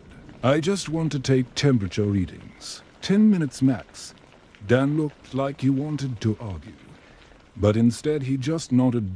By 8, we were back in our suits, double-checking lines. I replaced the damaged anchor from last night and tested tension. Everything held. The air pouring from the shaft was still damp, still too warm. When I held a thermometer over it, it read positive for degrees Celsius. That shouldn't have been possible. We descended in silence, 1 meter at a time. The first ledge was intact, though the walls bore fresh fractures, thin veins. The deeper we went, the more the ice changed less transparent, more like marble streaked with dark metal. When we reached the basin again, the spiral pattern looked exactly as we'd left it except for one thing dot at the center. The narrow hole we'd seen last night was larger. Not by much, maybe 20 centimeters wider. But that couldn't have happened naturally overnight. Dan exhaled sharply through his mask. It's melting from below. The vapor that drifted up from it shimmered, distorting the air. I crouched near the edge, extending the probe on its carbon rod. The temperature readout climbed as it descended -3, then 0, then 4 degrees above. I pulled it back quickly. The metal tip came up damp dot that shouldn't happen inside a glacier either. Before I could say anything, the rope behind me gave a faint tug. I turned. It wasn't Dan, he was still kneeling beside the spiral, watching. Another pull came, firmer this time.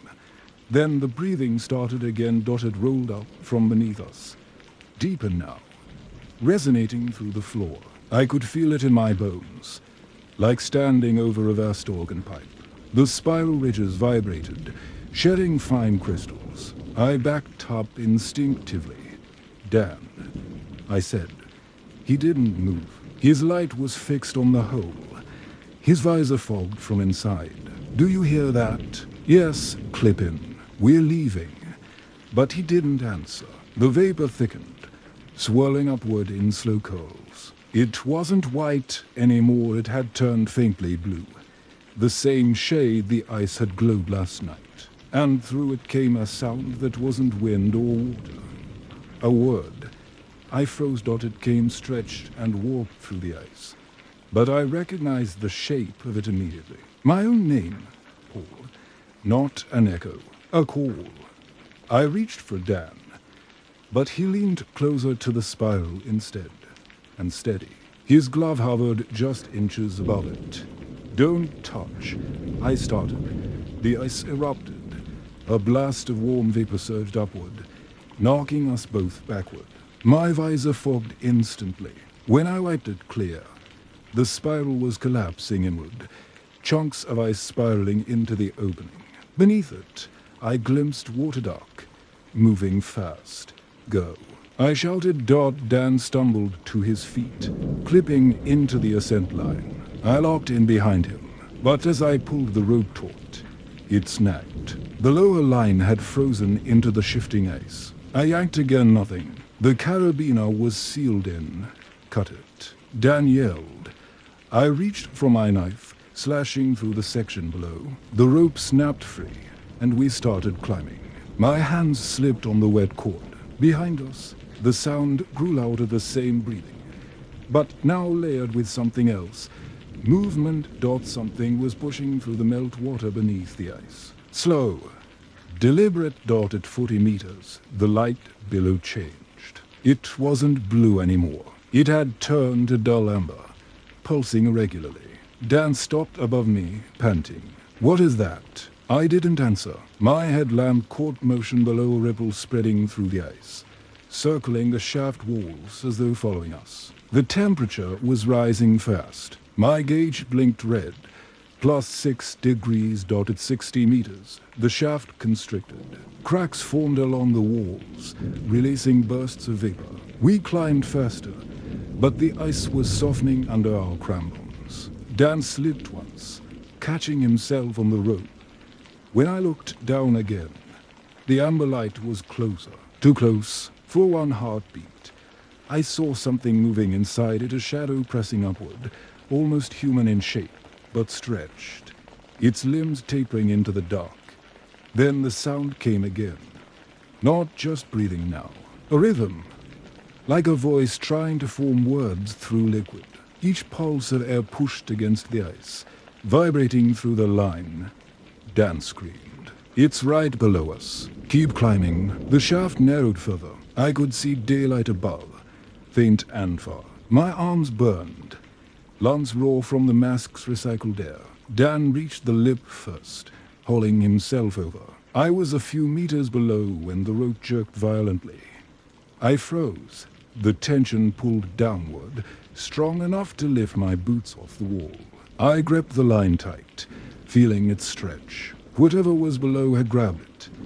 Dan reached for me, yelling something I couldn't hear. My gauge blinked red. The rope fibers creaked. I swung my axe upward, hooking it into the ice, then cut the rope clean. The weight vanished. I pulled myself up, scraping against the wall until Dan caught my harness and dragged me out. We both rolled away from the opening, gasping. The shaft exhaled one last time loud, hollow and final. A plume of vapor erupted into the morning air, carrying a faint smell of salt again. Then silence. Neither of us spoke for several minutes. We just lay there in the snow, the rope coiled between us, steaming faintly from the heat of friction. Finally, Dan said, "You saw that too, didn't you?" I stared at the opening. The air above it shimmered, faintly blue again. "Yeah," I said quietly. "I saw something move." He sat up, trembling. "We have to get out of here. Now." I nodded. "We will. But first I need the data." He looked at me like I'd lost my mind. "Data? You almost died." But I couldn't explain it, not to him, not to anyone yet. The thermometer, the probe readings, the pressure data, they were all still on my wrist unit. If that heat source really was natural, it could mean something extraordinary. If it wasn't, we needed proof before we told anyone. I stood, legs weak, and backed up the few steps toward our tent. The wind had returned, blowing dry snow across the ridge. The sky was a flat gray now, swallowing the sun. That's when I heard it again. Not from the shaft this time, from the glacier itself. A low, hollow breath stretching across the ridge like thunder beneath the surface. It came from deep within Marble Peak Massive, slow and patient. Dan spun round. "It's under the ice." The sound built, echoing through the ground, until I could feel it in my knees. Then came another shorter, like an answer to breaths. Inhale. Exhale. We backed away from the shaft, unhooking our lines, packing fast. I didn't bother coiling the rope neatly. I just stuffed it into the sled. The sound grew louder, more focused, and then faint but distinct. Something cracked open below. The snow between our tents shifted, rising just slightly, as though a pocket of air had swelled beneath it. For a moment, I thought it would burst, but it held, quivering. Then came the whisper again, stretched thin through layers of ice. My name. Dan turned to me. His face was white, his eyes unfocused. "It's calling you." I didn't reply. I was staring at the ridge itself now. Lines of vapor had begun to rise through the snow in intervals, like breath seeping from invisible lungs. Whatever lived beneath Marble Peak wasn't finished. We started down the slope before noon, the sled dragging unevenly behind us. The air had gone strangely still, as though the mountain were holding its breath. I kept glancing over my shoulder, half expecting the ridge to evoke, but the shaft remained quiet, the vapor rising in slow, even pulses. Dan said nothing. He just walked ahead of me, eyes locked on the valley, face gray beneath his frost mask. He'd clipped the emergency beacon to his pack and kept checking it, even though we both knew it wasn't sending. Whatever interference had jammed our signal last night hadn't let up. The silence was wrong. The wind at this altitude never truly stopped. Yet now there was none. The sound of our crampons scraping ice echoed too clearly. Every footstep bounced back at us with a half-second delay, like the glacier itself was answering. After maybe an hour of descent, the tremors began again. Small at first, barely enough to stir the powder snow, but they came in a rhythm. 3 pulses, a pause, 3 pulses again. Dan froze mid-step. "That's not tectonic," he said softly. I didn't answer. I knew it wasn't. It was the same pattern I'd recorded on the sonar last night, hidden beneath the breathing. The glacier wasn't cracking. It was moving something below. It was shifting mass deliberately. We reached the tree line by early afternoon, where the forest reclaimed the slope. The pines looked skeletal here. Branches weighted with rime. Dan turned to me, voice shaking. "We're not reporting this, are we?" I hesitated. "We're reporting the data, that's all." He gave a hollow laugh. "Data, right. And what are you gonna call it? A breathing glacier?" I wanted to say something steady, logical, that it was geothermal pressure, or a resonance from meltwater, but every theory I had fell apart under scrutiny. There shouldn't have been heat. There shouldn't have been air pressure fluctuations, the rhythmic. And there sure as hell shouldn't have been a voice. We trudged on until we reached the frozen creek where the snowmobiles were stashed. The valley stretched below, muted and grey.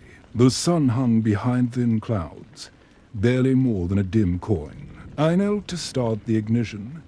That's when I noticed the ice. The creek wasn't flat anymore. It bulged upward in the center, as though something underneath had pressed against it and frozen mid-motion. The surface was smooth, convex, perfectly round. Dan stopped beside me. "Paul." I knelt, brushing away the snow.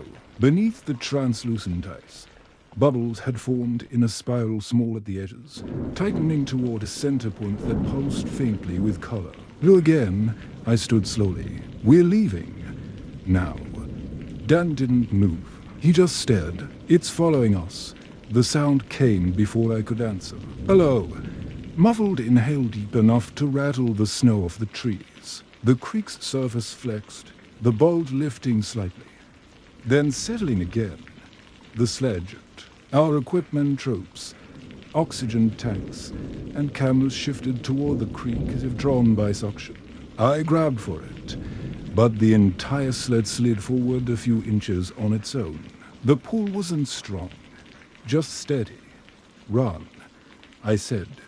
We scrambled toward the snowmobiles. Dan's engine board first, sputtering in the cold, then caught. Mine followed a second later. We tore down the valley trail, throwing up a haze of ice behind us. I didn't look back. The sound followed anyway. It wasn't wind now, it was a pressure wave, rolling beneath the snow, cracking the surface in lines that chased our path. Every few seconds, the machine beneath me shuddered as the ground flexed. We hit the forest road by 3, the same track we'd driven in on. The radio still gave nothing but static. I switched to emergency frequency, shouting coordinates, but the line only hissed. Dan was ahead, leaning low over his handlebars. When the road curved along the ridge, I saw it. A fissure had opened across the slope, splitting the snowpack like a wound. Steam or something like it rose from inside. It wasn't white. It shimmered with faint blue light, the same color that had glowed under the spiral. Dan swerved to avoid it, but the edge collapsed beneath his machine. The snowmobile flipped, throwing him sideways into the drift. I braked hard, sliding to a stop. Dan. He was already half buried, scrambling out of the snow.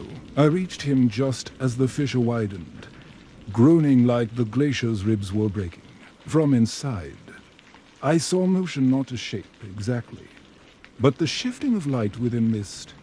Rolling upward, we staggered back. The air stank of salt again, thick and metallic. Dan's eyes watered. The fissure exhaled. Snow erupted upward in a plume, followed by a rush of warm vapor.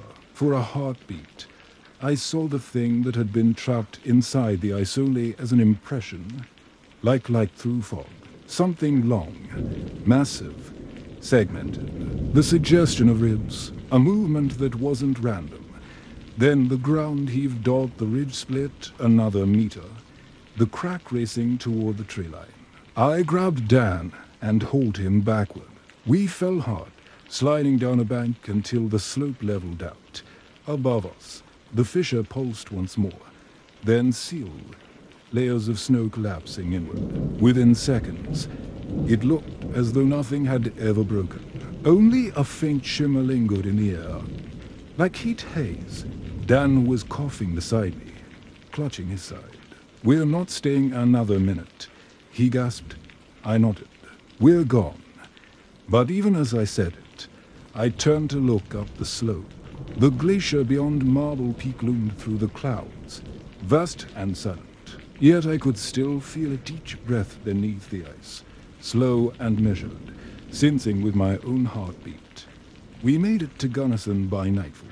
The drive was quiet. The town's lights flickered through thin snow, ordinary and harmless. We found a motel off the highway, checked in under our names, and collapsed inside without even unloading the gear.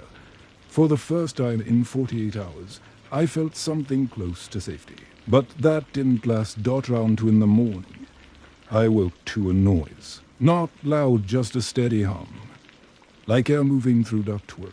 The room was dark except for the amber street light leaking through the curtains. I thought maybe it was the heater. Then I realized it was coming from the bathroom vent. The same rhythm. Inhale, exhale. I sat up, pulse hammering. The air in the room was warmer than it should have been. Dan stirred in the other bed. "You hear that?" he muttered. I didn't answer. I crossed the room slowly, bare feet on cold carpet, and pressed my hand to the vent. Air was moving through it, but not out of it. It was being pulled in, like the whole motel was breathing inward. Then I heard it again. My name, whispered through the vent. "Paul." I stumbled back. Dan was fully awake now, staring. The sound grew louder, not from the vent anymore, but from everywhere: the walls, the floor, the ceiling. The building vibrated softly, like a low-frequency hum. Then everything stopped. The air stilled. Silence stopped. Dan exhaled shakily. "We're leaving right now." We did. Within minutes, we'd packed and were in the car, driving east out of town with the heat off and the windows cracked. The night outside was black and STLESS. By morning, we hit Denver and filed our report. I handed over the data logs, the temperature spikes, the pressure graphs, all real, all measurable. I left out the voice, the breathing, the spiral, the way the glacier followed us. A week later, the agency archived the report as unverified anomaly, possible geothermal vent. Funding withdrawn. Site closed for the season. Case ended. But Marble Peak didn't end. 3 nights after submission, I received a file transfer from an unknown address. No message, just one attachment labeled MP-scan to .wav. I assumed it was a misrouted sonar file from the base team, so I opened it. The waveform was strange broad, and even pulses separated by long gaps. I hit play. It was the sound of breathing. Slow, deep, and close. Then came a faint voice under it. "Paul." I froze. It wasn't the same tone as before. It was distorted, lower, like something imitating speech rather than forming it. Another breath followed, then a second voice, Dan shouting faintly in the background. I checked the metadata. Timestamp matched the exact moment we were on the second descent, just before the spiral collapsed. That shouldn't have been possible. The scanner had no audio recording function. I deleted the file immediately, or thought I did. 2 days later, it was back in the same folder, same name, same timestamp. Every time I removed it, it reappeared. Now, even without playing it, I can hear the breathing when I open my laptop. Faint, rhythmic, pulsing in the speakers even when muted. I've since learned that the Marble Peak Glacier collapsed entirely last month. The shaft we descended is gone, buried under hundreds of tons of ice and rock. No official record mentions our mission. The climbers who first found the vent deleted their video. The mountain's temperature readings remain several degrees higher than surrounding peaks. Dan doesn't answer my calls anymore. I heard from a colleague he left for Arizona. Won't go near snow again. Daughters from me, I still wake at night to the same sound. A long, low exhale from somewhere under the floorboards, sensing perfectly with my breath until I can't tell which one of us started first sometimes. When I lie still long enough, I swear I feel cold air rising from beneath the bed. Faint, rhythmic, alive. And when I close my eyes, I see the spiral again glowing blue, drawing inward, layer after layer, breathing with me. I used to think glaciers were dead things, frozen remnants of ancient storms. Now I know better. They breathe. My name is Lino Ortiz, and I work as a regional supervisor for the U.S. Forest Service, overseeing fire lookout operations across western Wyoming. Every summer, I manage crews stationed in cabins scattered through the Bridger Teton backcountry, small outposts built for solitude, vigilance, and, most of all, fire watch. Those cabins were never meant for winter occupation. The trails vanish beneath snowdrifts, and the forest becomes a labyrinth of white silence. That year, early February of 2021, I decided to do my pre-season inspection ahead of schedule. I've been cooped up too long in my office in Jackson. The weather forecast promised a clear, window 4 days of mild temperatures, and I had cabin fever of my own. My plan was simple. Take the snowcat up to the southern line, check 3 of the lookouts for damage, and return before the next storm system rolled in from the Tetons. There were 12 cabins under my management, each a relic from the mid-20th century, perched at the edge of ridgelines or deep in valleys carved by old fire scars. 11 were officially decommissioned for winter use. Only the main service cabin, near Red Trail Ridge, had emergency access during the off-season. I left before dawn. The sky still bruised blue over the Gross Venter Range. The snowcat groaned and rattled as I climbed higher, the headlights catching clusters of ice-coated branches that sagged like ghost limbs. The higher I went, the quieter it became. My radio crackled occasionally with static, then fell silent for miles. The forest always looked different in winter, clean, sterile, stripped of the human fingerprints that summer left behind. The fire towers were skeletal against the ridgelines, like old sentinels frozen mid-watch. I stopped at 2 outposts, First Lark Point and Twin Ridges, both locked tight, roofs intact. No sign of intrusion. Then, as I crested a bend on Red Trail Pass, I saw it, a thread of gray smoke rising between the trees. At first, I thought it might be from the snowcat's own exhaust, trailing back in the wind. But when I stopped the engine, the plume remained steady, and then, curling upward from a line of pines about a quarter-mile away, my stomach tightened. The only cabin in that direction was Red Trail Cabin, the oldest structure in my sector, built in 1938. It had been abandoned since 1994, after a chimney collapse killed a seasonal lookout stationed there during an early storm. The records said no one had been reassigned there since. We'd marked it off as unstable and safe for habitation and left it to the forest. Yet there it was, smoke from the chimney. I radioed base, just to log my position. The signal crackled, but didn't carry. No reply. I waited, then tried again. Static. The elevation must have blocked me. I made a mental note to check the relay later and started toward the cabin on foot.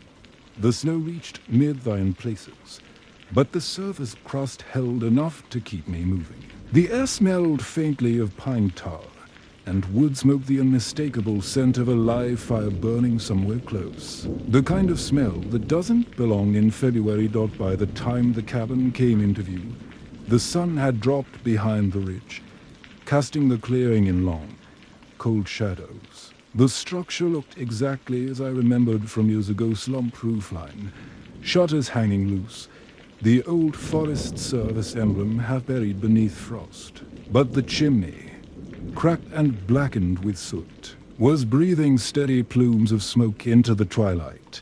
I paused at the edge of the clearing, instinctively listening for a movement. Nothing. Just the faint creak of trees in the wind. Forest Service. I called out. My voice bounced off the snow. Anyone inside? No response. I tried again. Louder. This is Supervisor Ortiz with the Forest Service. Identify yourself. Still nothing. Only the slow hiss of the chimney. I approached cautiously, boots crunching through the crust. The closer I got, the more details came into focus: fresh prints in the snow, leading to the door. Boot tracks, a single set, small and narrow. Like a woman's, they entered the cabin, but none came back out. I felt the prickle of an ease crawl up my spine. Whoever it was, they hadn't left. The door's latch had been replaced, new metal, no rust.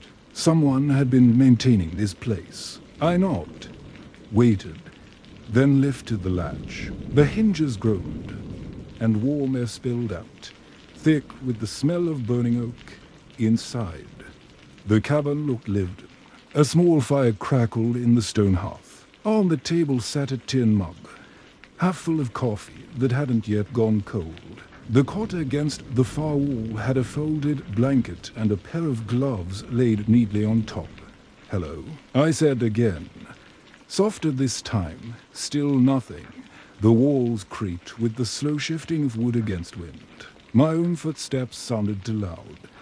I circled the main room, scanning for signs of who might have been there: boots by the door, a parka hanging from a hook, a journal, a radio, anything. What I found instead was a clipboard nailed near the window, holding a page yellowed by time. At the top, in faded pencil, was a handwritten log: Red Trail Cabin, Daily Weather Report, September 18th, 1994. Below that, the final entry: snowfall unexpected. Visibility poor. Heard voices on ridge again tonight. Will check trail at first light. The rest of the page was smudged by moisture, unreadable. I exhaled slowly. The old lookout who died here was named Daniel Holbrook. I'd seen his file once. He'd been found days later, frozen beside the ridge trail, his radio still in hand. Cause of death: exposure and head trauma from the collapsed chimney. I backed toward the door, uneasy now. The firelight flickered across the log walls, throwing faint shadows that moved when I didn't. I was trained to be rational. Smoke meant someone was squatting. Maybe an early hiker, a poacher, or some survivalist testing the old trails. But it was February. Access roads were buried under 8 feet of snow. I stepped back outside, scanning the tree line for movement. Dusk had deepened into the soft gray of oncoming night. The smoke above me turned darker, as if the fire inside had grown stronger. I decided to set up the trail camera from my pack. It was standard protocol: document potential trespassers for follow-up. I mounted it on a nearby pine, angled toward the cabin door, and switched it to night mode. That's when I noticed something else: faint markings along the snow near the woodshed. At first glance, I thought they were more footprints, but as I knelt closer, I saw the shape was wrong. Long, narrow impressions, dragging slightly between strides, almost as if someone had been walking barefoot in the snow or something had been dragged. A strange quiet settled over the clearing. Even the wind stopped moving. The trees stood motionless, every branch heavy with frost. Then, from inside the cabin, came a single sound: a chair scraping against wood. I turned fast, heart lurching. Through the window, the fire still glowed steady. No silhouettes, no movement, just that faint scrape again. Then a slow creak, like someone shifting their weight on the floorboards. I took a breath, forced myself to call out again. This is the Forest Service. You need to identify yourself immediately. No response. I stepped toward the door, pushed it open again, and raised my flashlight. The beam cut through the smoky air inside and landed on the table. The mug was gone. I froze. A faint, wet mark circled the wood where it had been sitting seconds ago. The cot was empty. The fire crackled softly. Still alive. Hello. I tried again. If you're hiding, I need to know this property isn't safe. Something shifted behind me, a soft exhale. I swung the light round, nothing, then a whisper. So close it brushed my ear. You shouldn't have come back. I spun around, the light slicing the air. The room was empty. No one there. Only the wind moaning faintly through the chimney. My pulse hammered so hard I felt it in my throat. I backed toward the doorway, scanning every corner. The whisper had been clear. A woman's voice hoarse, quiet, but real. I stepped outside into the freezing air, my breath fogging. I wanted to believe it was wind a trick of the acoustics, maybe air rushing through cracks in the stone flue. But deep down, I knew what I'd heard. The boot prints leading to the cabin were still there, but now there were more fresh ones, crossing back and forth between the woodshed and the tree line. Smaller, lighter, like someone pacing. I followed them with my flashlight, tracing the pattern until it reached the edge of the clearing. The tracks ended abruptly. Not turned back, not covered, just stopped. Like whoever made them had vanished mid-step. I felt something shift in the air then. Subtle but unmistakable a pressure change.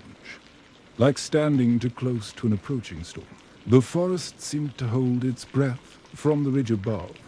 Somewhere beyond the pines came the faint sound of a voice, soft, distant, but repeating something. I couldn't make out the words, only the rhythm. A slow, rising chant that carried on the wind. I raised the radio to my mouth again. Bass, this is Ortiz, possible intruder at Red Trail Cabin. Repeat, smoke active, cabin occupied. Request confirmation. Static. Then. Buried beneath it. A voice that didn't belong to any channel I knew. Still watching. Still cold. The radio went dead. I lowered it, pulse racing, and looked back toward the cabin. Through the frosted window, the firelight flickered higher, casting long shadows that seemed to move on their own. And behind that flicker, for just a second, I thought I saw someone standing there. A figure in a forest ranger's coat, but not mine. I stood frozen outside the cabin, the beam of my flashlight trembling slightly in my hand. The figure had been there, no mistaking it. A person standing inside near the fire. And then, as if they'd sensed me watching, the light shifted, and they were gone. For a moment I couldn't move. The only sound was the brittle hiss of the wind brushing over the snowcat somewhere down the trail. I tried the radio again. Voice low but steady. Bass, this is Ortiz. Please confirm. I've got possible occupancy at Red Trail Cabin. Static answered back, no voice. No tone. Just a faint undercurrent of breathing, or maybe that was my own breath catching in the headset. I turned the volume down, pulled the radio away from my ear. My reflection in the cabin window stared back, ghostly pale beneath my headlamp's glare. I forced myself to re-enter. The warmth hit me first, a heavy wall of heat against the freezing air. The fire burned high now, louder, almost too strong for the small hearth. The logs stacked beside it hadn't been touched when I was here minutes ago, but now there were new ones. Half burned, edges blackened. Forest Service, I called again, trying to sound official, even as my voice cracked slightly. If you're inside, I'm here to help. You can come out. The silence that followed was almost unbearable. Then, from the far corner of the cabin, the sound of a match striking. My light swept toward the sound. No one there, but on the floor ash, not the kind that falls from wood. Paper ash, thin, Grey. Curling in faint heat, I crouched, realizing what it was. The clipboard paper, the one with the 1994 where the log was gone from the wall. Just a single rusted nail left behind. Something brushed past my sleeve. It was cold. Not the cold of the air, but the feeling of static. Like standing too close to a live wire. I jerked back instinctively, nearly knocking into the table. I reached for the radio again, thumbing the side button. "This is Ortiz. Anyone monitoring? Please respond." Another burst of static, then a distorted voice broke through, faint and clipped, like words replayed through an old recorder. Visibility poor. Voices on the ridge again tonight. The same words from the 1994 log. I shut the radio off. For a while, I just stood there, the cabin creaking round me. I could feel the heat of the fire against my back, but the rest of the room felt unnaturally cold, as if the air itself resisted the warmth. I scanned again walls, cot, stove, shelves, and something new caught my eye. A photograph pinned behind a cracked lantern on the shelf. A black and white print, warped by moisture. It showed a man in uniform standing in front of the cabin, probably Daniel Holbrook, the last lookout. Behind him, the same ridgeline I'd crossed earlier, except there was something strange in the background. Another faint figure, barely visible through the trees, looking directly at the camera. I took the photo down carefully, holding it closer to the firelight. The detail wasn't great, but that second figure, it wasn't quite right. The proportions were off. The shape was human, yes, but elongated, blurred, as if the camera had caught something in motion, or in between frames. I heard the floor creak again. When I turned, the chair by the fire had moved, just a few inches, but the scrape mark was visible in the dust beneath. I took a step closer. The mug, still missing, was sitting on the armrest now. Steam rose from it again. The smell hit me next. Not coffee, something metallic, sharp like rusted iron or wet stone. I backed away slowly, every instinct screaming at me to leave. But my snowcat was nearly a mile down the trail. Daylight was fading fast. The storm would close the pass by nightfall. I needed to ride this out until morning dawned, so I made a decision that, in hindsight, feels impossible to justify. I decided to stay inside.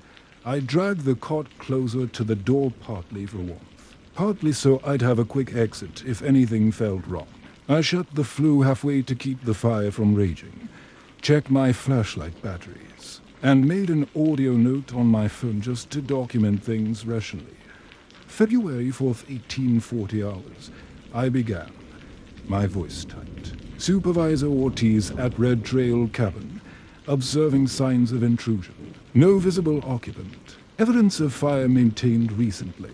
Continuing overnight inspection. Hearing my own voice grounded me a little. For the next half hour, I sat near the door and wrote in my logbook. It was a small act of control, something tangible to keep the fear from settling too deep. But the forest didn't want to be ignored. Around 8 p.m. The first knock came. 3 sharp raps. So, deliberate, against the outer wall. Not the door too far left. I froze. The sound repeated, closer this time. Like knuckles or maybe wood tapping against wood. I grabbed the flashlight, crossed to the nearest window, and shone it outside. The beam bounced off thick snow and skeletal trees. Nothing moved. Then another knock. Right behind me. I turned, swung the light wildly. The door was shut. Another knock from the opposite wall. Whatever it was circling the cabin. I went for the radio again, but the screen flickered erratically, cycling through channels. A distorted voice bled through once more, whispering, "Stay warm. Danny." My hand went cold around the mic. That was the name of the dead lookout, Daniel Holbrook. I switched it off again and stared at the door. The handle was vibrating gently, as if someone outside was testing it. "Who's there?" I shouted. The motion stopped. I waited, listened. Then, faintly enough to make me doubt myself, I heard footsteps crunching through snow. Slow, dragging steps, moving away from the cabin. I didn't move for almost a full minute. My breath forked the air. When I finally exhaled, it came out shaky. I checked the time. 8:22 p.m. for the next hour. Nothing happened. The fire died to coals. The forest went quiet again. I might have dozed. Just a little. Head against the logbook, pen still in hand. But when I woke, it wasn't the quiet that stirred me. It was the smell. Smoke. But not wood smoke, wet smoke. Acrid. Like insulation burning.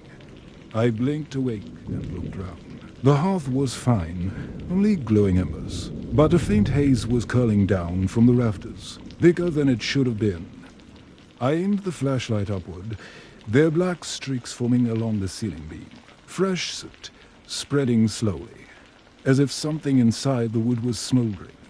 I grabbed my jacket, preparing to open the door and vent it, but before I reached it, a loud thud hit the roof. Once, twice, 3 times. Heavy, deliberate. Something or someone was walking on the cabin. The wood groaned under the weight. I could hear slow pacing, from one end of the roof to the other, then back again. I aimed the flashlight upward, as if that would help. The sound paused directly above me. Snow dusted down through a crack near the rafters. Then came a voice, soft, muffled through the roof, but close enough to make my skin crawl. "Did you fix the chimney?" I stumbled back, flashlight shaking. "Who's up there?" I shouted. "Identify yourself now." No answer, just slow, heavy movement again. I threw the latch and yanked the door open. Cold air rushed in, burning my lungs. I swung the light upward. The roof was empty. But across the clearing, at the edge of the tree line, something moved slowly, upright. A figure in a parka, silhouetted against the snow. I raised the flashlight beam, but the light seemed to thin before reaching them, like the air itself refused to carry it that far. The figure turned slightly enough that I could see part of the face. It was pale, eyes dark pits. The mouth moved once, and though no sound came out, I read the words clearly on those lips. Still watching, I blinked, and it was gone.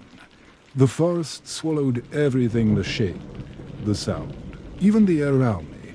I slammed the door shut and jammed the latch. My hands were trembling so badly I dropped the flashlight. It clattered across the floor and rolled beneath the cot. When I bent to grab it, something else caught my eye beneath the bed fabric, wedged against the wall. I pulled it free. A jacket, old, faded, the forest service patch barely visible. The name tag stitched above the pocket read, Holbrook. The inside was stiff with frost, but the collar was damp, as if someone had just come in from the snow. I don't remember how long I stood there, staring at it. Outside. The wind began to pick up again, carrying faint, disjointed sounds like voices half swallowed by distance. At first they seemed random, but after a minute, I realized they were repeating the same phrase, over and over. Check the ridge. Check the ridge, over and over. The words looped through the trees, fading, returning, twisting between male and female tones as if multiple people were speaking in rhythm. I shut my eyes and pressed my palms against my ears. It didn't help. The sound wasn't just outside anymore. It was behind the walls, inside the floor, whispering through the grain of the wood itself. The fire went out, and in the sun dark, I heard the soft scrape of a chair moving again. Closer, right next to me. When I opened my eyes, I wasn't sure how long I'd been standing there. The fire had gone completely out, and the only light came from the thin blue glow of my headlamp, half dim now from the cold. The cabin walls looked alive in its beam, grain lines shifting. expanding, contracting as though the wood itself was breathing. The chair beside me had turned. Not far, just enough that it now faced the door. The mug sat on its seat again. Steam rose faintly from it. I backed away, one hand pressed to the wall for a balance. My heart would have been slowed down. It was beating so hard I could feel each pulse in my throat. I needed air. I needed to get out. When I pulled the latch, the door refused to move. I shoved harder. It felt as if something heavy leaned against the other side. The hinges groaned, but didn't give. I took a step back, then another. The wind outside roared suddenly, louder than before, pressing against the cabin like a living thing, and underneath it, a different sound, the muffled crack of a radio transmission. I turned toward my pack. The handheld radio I'd switched off earlier was lit again. A dull orange glow in the dark. Static filled the air. Then a faint voice pushed through, calm and even, like someone reading from a logbook. Red Trail, 2,200 hours. Visibility fair, fire contained, Supervisor Ortiz on site. My blood ran cold. That was my name, and it wasn't my voice. Who is this? I snapped, grabbing the radio. You're on a restricted channel. Identify yourself. Silence. Then, a breath, and another whisper. This time unmistakably close right behind me. Check the ridge. I spun round. Beam slicing the cabin. Empty. But the window, which had been fogged over before, was now clear. Through it, I could see the clearing outside, and there, at the edge of the tree line, 3 figures stood shoulder to shoulder in the snow. No movement. No color to them. Just silhouettes under the faint wash of moonlight. My hand froze on the radio. This is Ortiz, I managed. I need immediate assistance at Red Trail cabin. Repeat. Possible trespassers, 3 subjects visible. No answer. The figures didn't move, didn't blink. One of them, the tallest, held something in their hand, a lantern maybe, though the light from it burned too bright, too red. I aimed the flashlight at the window, trying to get a clear look. The beam flickered once, twice, then died. Darkness swallowed everything. For a moment I couldn't even tell if my eyes were open. The blackness was absolute, so dense it seemed to hum. I fumbled for the matches on the mantel, struck one. The small flame bloomed, and for a heartbeat. The room returned. The chair by the door was empty. The mug was gone again, and on the far wall, written across the old log planks in soot, were words I hadn't seen before. Still watching. Still cold. I stumbled backward, match slipping from my fingers. The flame hit the floor and hissed out. The next sound came from the roof again, but this time it wasn't footsteps. It was dragging, heavy, deliberate dragging, from one end of the cabin to the other. Snow sifted down from the rafters in steady lines. I grabbed my pack, threw it over my shoulder, yanked the door open with everything I had. It gave suddenly, flinging wide and nearly throwing me into the snow. The clearing was empty. The 3 figures were gone. Only the trail leading down the ridge remained partly covered, but visible. I didn't think. I just ran. The snow came up to my knees, every breath cutting through my chest. My headlamp flickered again, weak, but enough to catch the faint depressions of footprints ahead of me, smaller than mine. Barefoot. The wind rose behind me, and I swear I heard voices in it overlapping, echoing phrases out of sync. Check the ridge, stay warm. Visibility poor. Over and over, like a loop that didn't know where to end. I reached the bend above the trailhead and finally saw the snowcat's shape in the dimness below. Relief flooded through me so hard my knees nearly gave out. I climbed inside, slammed the door, and hit the ignition. The engine coughed, sputtered, then roared to life. Headlights cut through the storm, illuminating the trees round the clearing. Something stood in front of the SNOWC AT. At first I thought it was a person, but no, it was the same shape from the photograph. The proportions were wrong, stretched in ways that made no anatomical sense. Its shoulders sloped too far, its arms too long. It didn't move, but its head tilted, slow and deliberate, toward me. I hit the horn. The figure didn't flinch. I shifted into gear and floored the throttle. The snowcat lurched forward, tracks biting through the snow. The beam of the headlights passed right over the shape, and there was nothing there. Just snow. My pulse wouldn't come. I kept driving until the tree line thinned and the ridge fell away behind me. My radio crackled again. This time clear an actual signal. Ortiz, this is base. Copy your last. You're coming in faint. I nearly shouted into the mic. Base, it's Ortiz. I'm en route from Red Trail Cabin. There's been unauthorized occupation, possible vandalism or worse. Request dispatch for site check at first light. Static buzzed. Then, copy that. Hold position if possible, storms moving in hard from the west. You said Red Trail. Ortiz, that site's closed. Has been for. The line cut off. The storm hit less than 10 minutes later.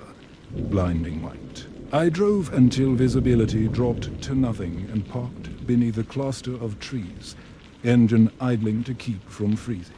Every noise outside was amplified: the scrape of branches, the whistle of wind through the vent stopped, and then the radio hissed again. Faint but distinct, fire contained. Red Trail clear.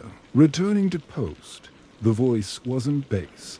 I turned the volume down, but the voice only grew louder, as if the sound wasn't coming from the radio anymore, but from somewhere inside the cabin of the snowcat itself. Lena, you left the fire burning. Something knocked against the windshield from outside. Once, twice, slow. I turned my head, dread coiling deep in my stomach. Through the fogged glass, a handprint was spreading on the other side, pale, too long. Fingers splayed unnaturally wide. The glass frosted under its touch. I put the vehicle in gear and drove. I don't remember the road, or how long I was behind the wheel. At some point the storm eased, dawn bleeding into the horizon like a bruise. When I finally reached the base station at Snake River, my hands had gone completely numb from gripping the steering wheel. The rangers at base didn't say much when I stumbled in. They probably thought I looked half crazed. I gave a full report, every detail I could remember, even the ones that sounded impossible. The smoke, the footprints, the radio, the voice.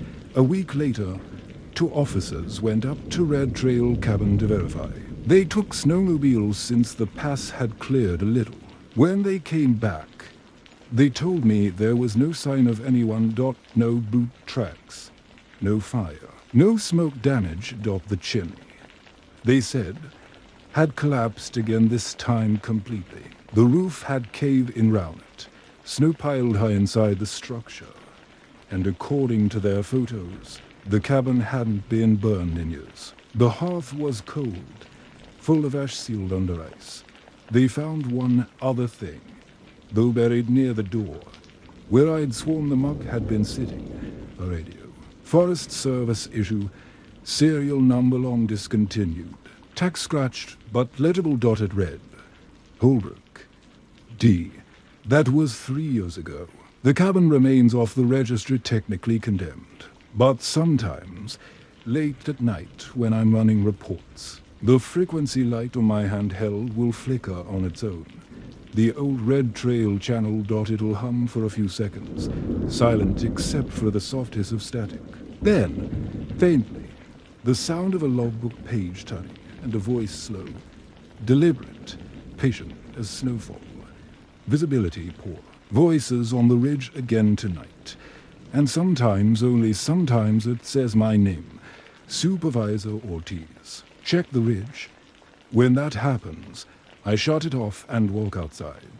I tell myself it's just old interference, some forgotten frequency bouncing through the canyons.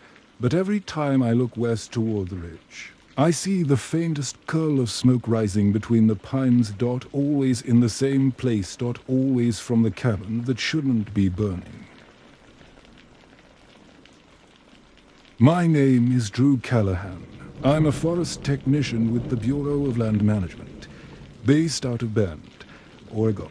Most people hear that and picture me in a ranger hat counting trees, but the work is grittier. We mark property boundaries, maintain old survey lines, drag gear through steep country where GPS reception fades and cell towers are just rumors. It's quiet work, repetitive sometimes, but I like the order in it, the certainty of coordinates, T-lines, and metal stakes hammered where they belong. That morning started clear and cold, the air carrying that thin, metallic bite that tells you snow still lingers higher up. We were assigned to raymark an old boundary in the Deschutes National Forest, a section the maps called below timberline, the band where heavy pines thin toward open terrace. It was me, Mark Reeves Senior Tech, veteran of every forest oddity in central Oregon and Carla, Nguyen. An intern barely 3 weeks on the job, but already better with the GPS tablet than either of us. We left the truck on an old logging spur around 07 hours. Shouldered packs and started in along the old blazed line. You could still see the faint scars in tree bark, where the surveyors decades ago had swung their axes to diagonal chops forming an X. We followed those through lodgepole stands and patches of huckleberry, updating coordinates, repainting marks, driving a few new stakes where metal ones had corroded. Routine, uneventful. By mid-morning the sun came hard through the branches. Carla took readings while Mark and I adjusted tape distances. At one point she said, half joking, "You guys ever feel like someone's already been out here doing this exact line?" "Plenty have," Mark answered. "Whole crews spent redoing old work. Forest keeps swallowing the marks. That's the job." She nodded, then went back to the tablet. I remember thinking she looked too light for the pack she carried, like she hadn't yet learned how the straps dig after 6 miles. We stopped for lunch near a creek no wider than a boot. Mark talked about retirement. Carla recorded tree species for a report. I checked the day's coordinates, then scrolled back through the previous day's log, the section north of us. Same elevation. That was where we'd ended yesterday. And according to the tracker, today's work would overlap slightly so we could double-check stake positions. We packed up and pushed another mile uphill.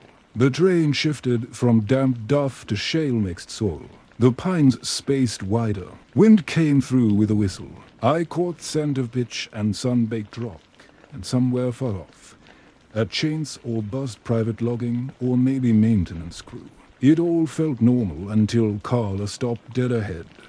"Wait," she said. I walked up beside her. She was pointing at the ground, where our boot tracks from yesterday curved across a patch of pale soil.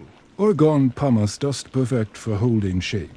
3 prints, mine, Mark's, and hers. But inside one of mine, literally inside the depression, was another print, smaller, deeper at the heel, clean-edged like it was made hours ago.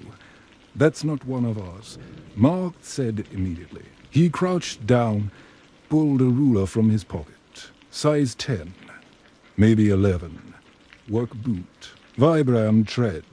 I stepped closer. The detail was too sharp to be old. The soil round it hadn't crusted over or filled with needles. No way it survived a night's dew unchanged. And what got me was the placement. Whoever made it had stepped exactly inside my print, aligning perfectly, like tracking a step for step.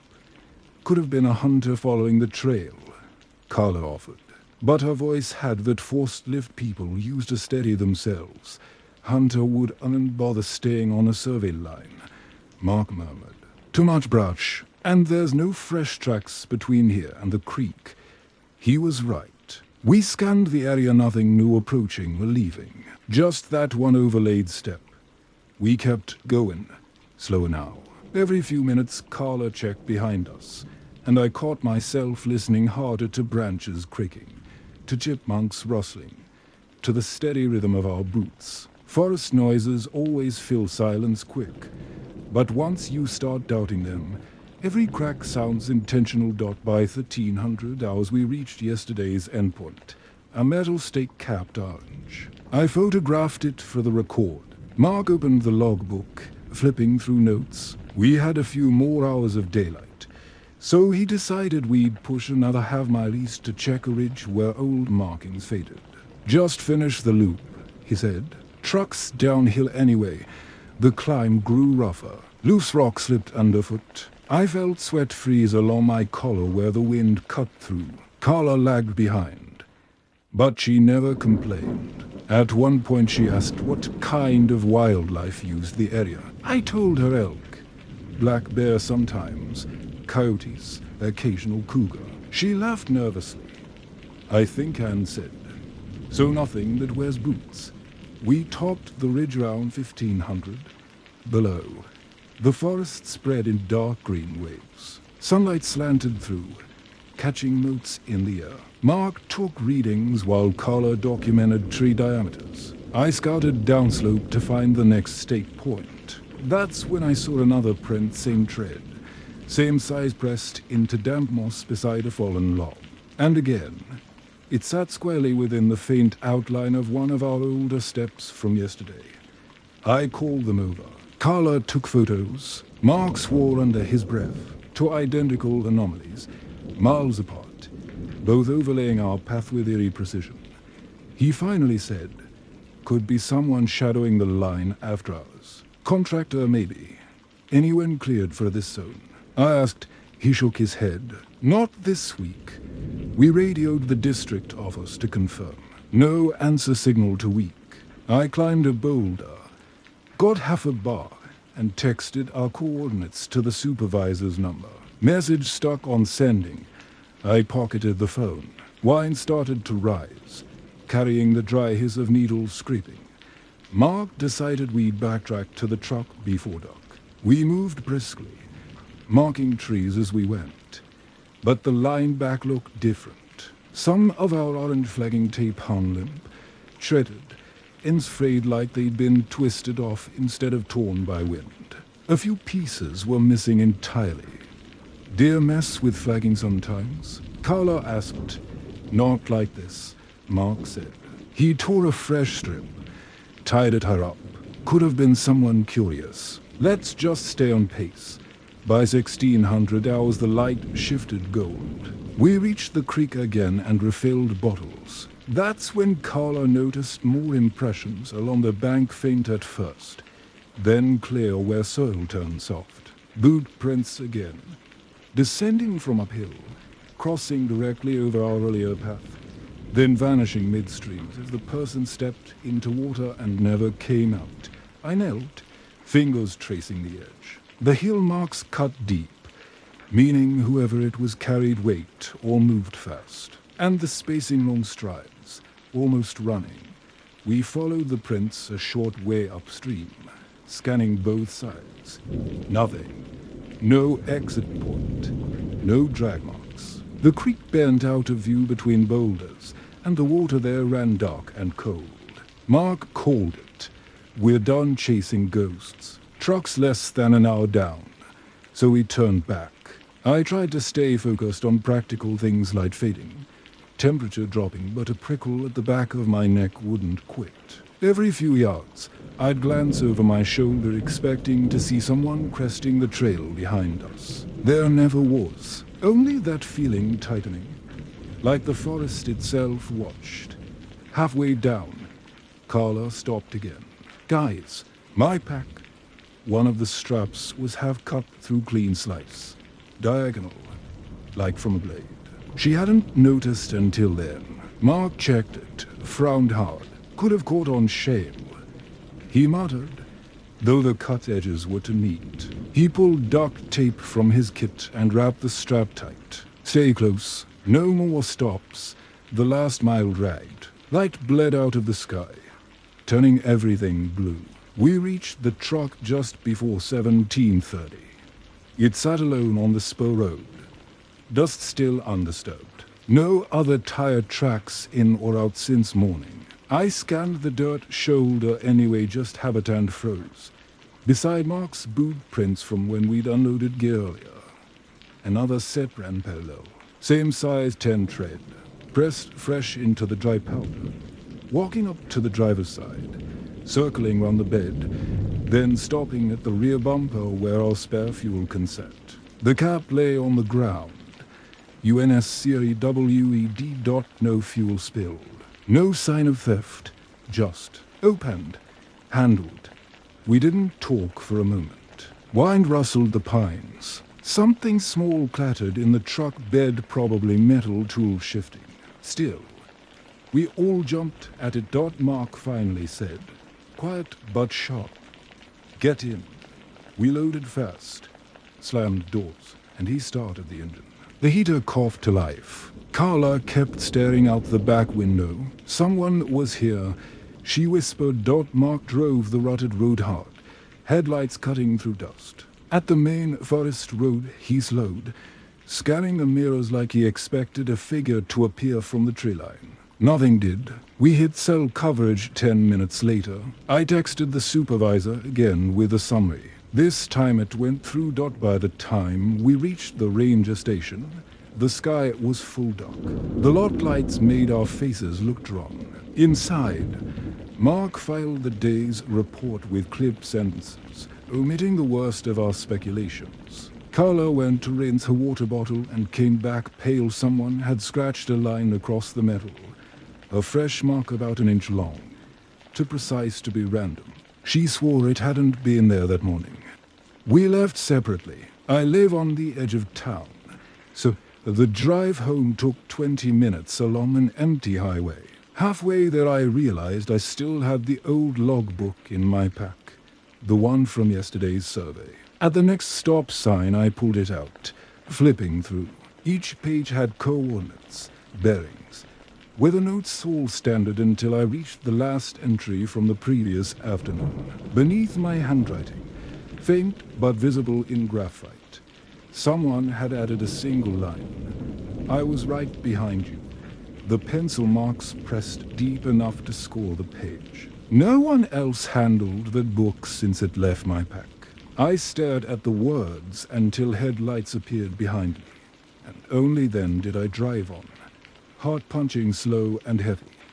That night, I left the pack locked in the gauge. Every sound in the house floor creaks. Heater clicks felt too deliberate, and when I tried to sleep, all I could picture was that clean-edged boot print set perfectly inside mine, as though the forest itself had been learning my steps, waiting for the right one to take. Asterisk, asterisk, asterisk, sleep and take. I drifted in and out, half expecting my phone to buzz with an update from Mark or the supervisor. Round midnight, a hard wind came through Bend, rattling the gutters and making the cedar outside my window scrape the siding. I gave up on rest, got dressed, and made coffee I didn't need. The garage light was still on, and I could see my pack through the side door window. I told myself to leave it there. Whatever was written in that logbook could wait, but the thought wouldn't quiet. By 0:30, I gave in. I went down barefoot on cold concrete, opened the pack. Nothing had shifted since earlier. Tape measure, compass, map sleeve, logbook. But when I lifted the book again, I noticed a faint print of soil on its cover, pale gray, dust like the pumice from the survey site. I'd brushed it off before locking the pack. I was sure of it. Now it was back, smeared across the edge like a thumb swipe.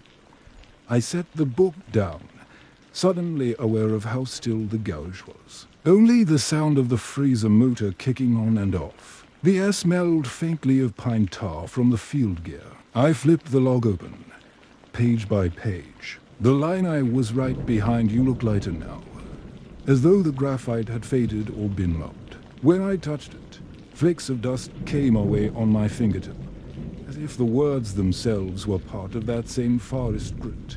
I closed the book, locked it inside my field case, and went back inside. The digital clock on the stove read 1:07 a.m. I sat at the table, staring at my phone, thinking whether to text Mark. He'd been clear-headed all day, the kind who didn't spook easy.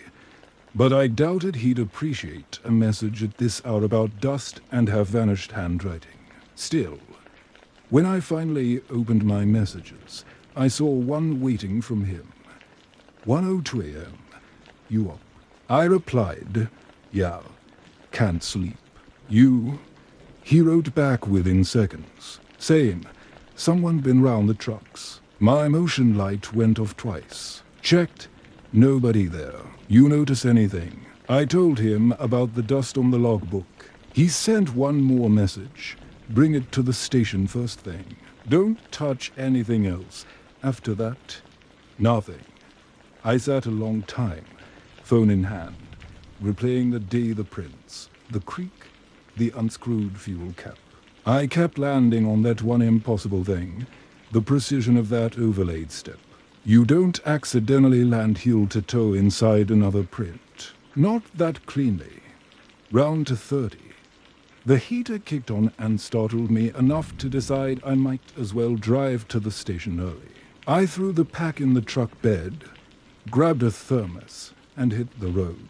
Town was dead quiet, only a few delivery semis on the highway. The forest beyond the street lights looked like open dark water, motionless, dipless. The BLM office sat on the south edge of town, behind a chain-link fence. When I pulled up, the gate light flickered, but the lot was empty. Mark's truck wasn't there. I parked by the side entrance, texted him I'd ride, and waited. 5 minutes passed. Nothing. I tried calling, straight to voicemail. That's when I noticed the faint scuff on the door latch, barely visible. But it caught the light just enough, a dull streak where the paint had scraped away. I checked the handle. It turned easily. Inside, the motion light came on, throwing pale glow across the narrow hallway. The place was dead silent. I set my pack on the counter and called out his name once, then again louder. No answer. I started down the corridor toward the map room, each step loud on the tile. Papers were stacked neatly on desks, chairs tucked in, everything as it should be. Except the back door was open an inch, and cold air drifted through. I pushed it wider. The lot behind the station sloped into brush and pine. My headlights cast a weak cone onto the gravel. There, halfway between the building and the tree line, were tracks. Not tires, boots. I stepped outside, beam of my flashlight cutting across them. Same tread pattern, same size. The prints looped from the fence line toward the door, doubled back once, then disappeared where the light fell short. I called Mark again, quieter this time, as though noise itself might draw something closer. Still no answer. The night was too still for comfort. Every sound carried my own breath, the creak of the door behind me. I took photos of the prints, logged coordinates, then forced myself back inside. Locked both doors, sent a quick report through the internal system bare bones. Evidence of trespass at BLM office, possible connection to previous field anomaly. Awaiting confirmation from team lead Dot. By then it was 3:10. The clock above the kitchenette ticked too loud. I sat on the bench, thermos in hand, fighting off the exhaustion that comes after adrenaline drains. I don't remember closing my eyes, but when I opened them again, pale light leaked through the blinds. It was 6:45. Mark's truck sat outside. I stepped out, relief hitting sharp and short-lived. His driver's side door stood open, and he was leaning over the back seat rummaging through something. When he looked up, his face was drawn, eyes bloodshot. "You sleep here?" he asked. "Mostly," I said. "Where were you?" "Station Wi-Fi cut out last night. Came early to check the server." "You report anything?" I told him about the prints outside, the open door. He nodded, rubbed his jaw, then said, "You're not gonna like this. Check your truck." I turned. On the passenger window of my pickup, drawn through the layer of fine road dust, was a single street to curved lines meeting at a point, like an arrowhead. The mark was fresh, traced with a fingertip. Mark stood beside me. "Same on mine," he said, "even the same angle." We circled both vehicles, photographing everything. Then we checked the building perimeter. The earlier prints in the gravel were still there, but new ones overlapped them, now lighter, less defined, as if the same person had walked that same path again before dawn. Mark called the field supervisor finally. This time she answered. We explained everything, the overlaid prints from yesterday, the fuel can, now the office intrusion. She told us to stand by, document everything, and not re-enter the field until law enforcement cleared it. That sounded fine on paper, but idle waiting sits badly when something feels unfinished. Round 8:30, Mark said, "We should at least verify yesterday's site. If someone's messing around out there, we need evidence before it's gone." I hesitated, but the logic was sound. We signed out a trail cam kit, loaded both trucks, and headed back toward the spur road. Carla wasn't on shift yet. Probably better that way. The drive took an hour. The forest looked different in morning light, clean, harmless, like the whole and ease of yesterday had been weather. Still, when we reached the turnout, the same set of parallel boot prints circled the dirt shoulder near where we'd parked before. They were crisp, new. Could be ours from leaving yesterday, Mark said, crouching.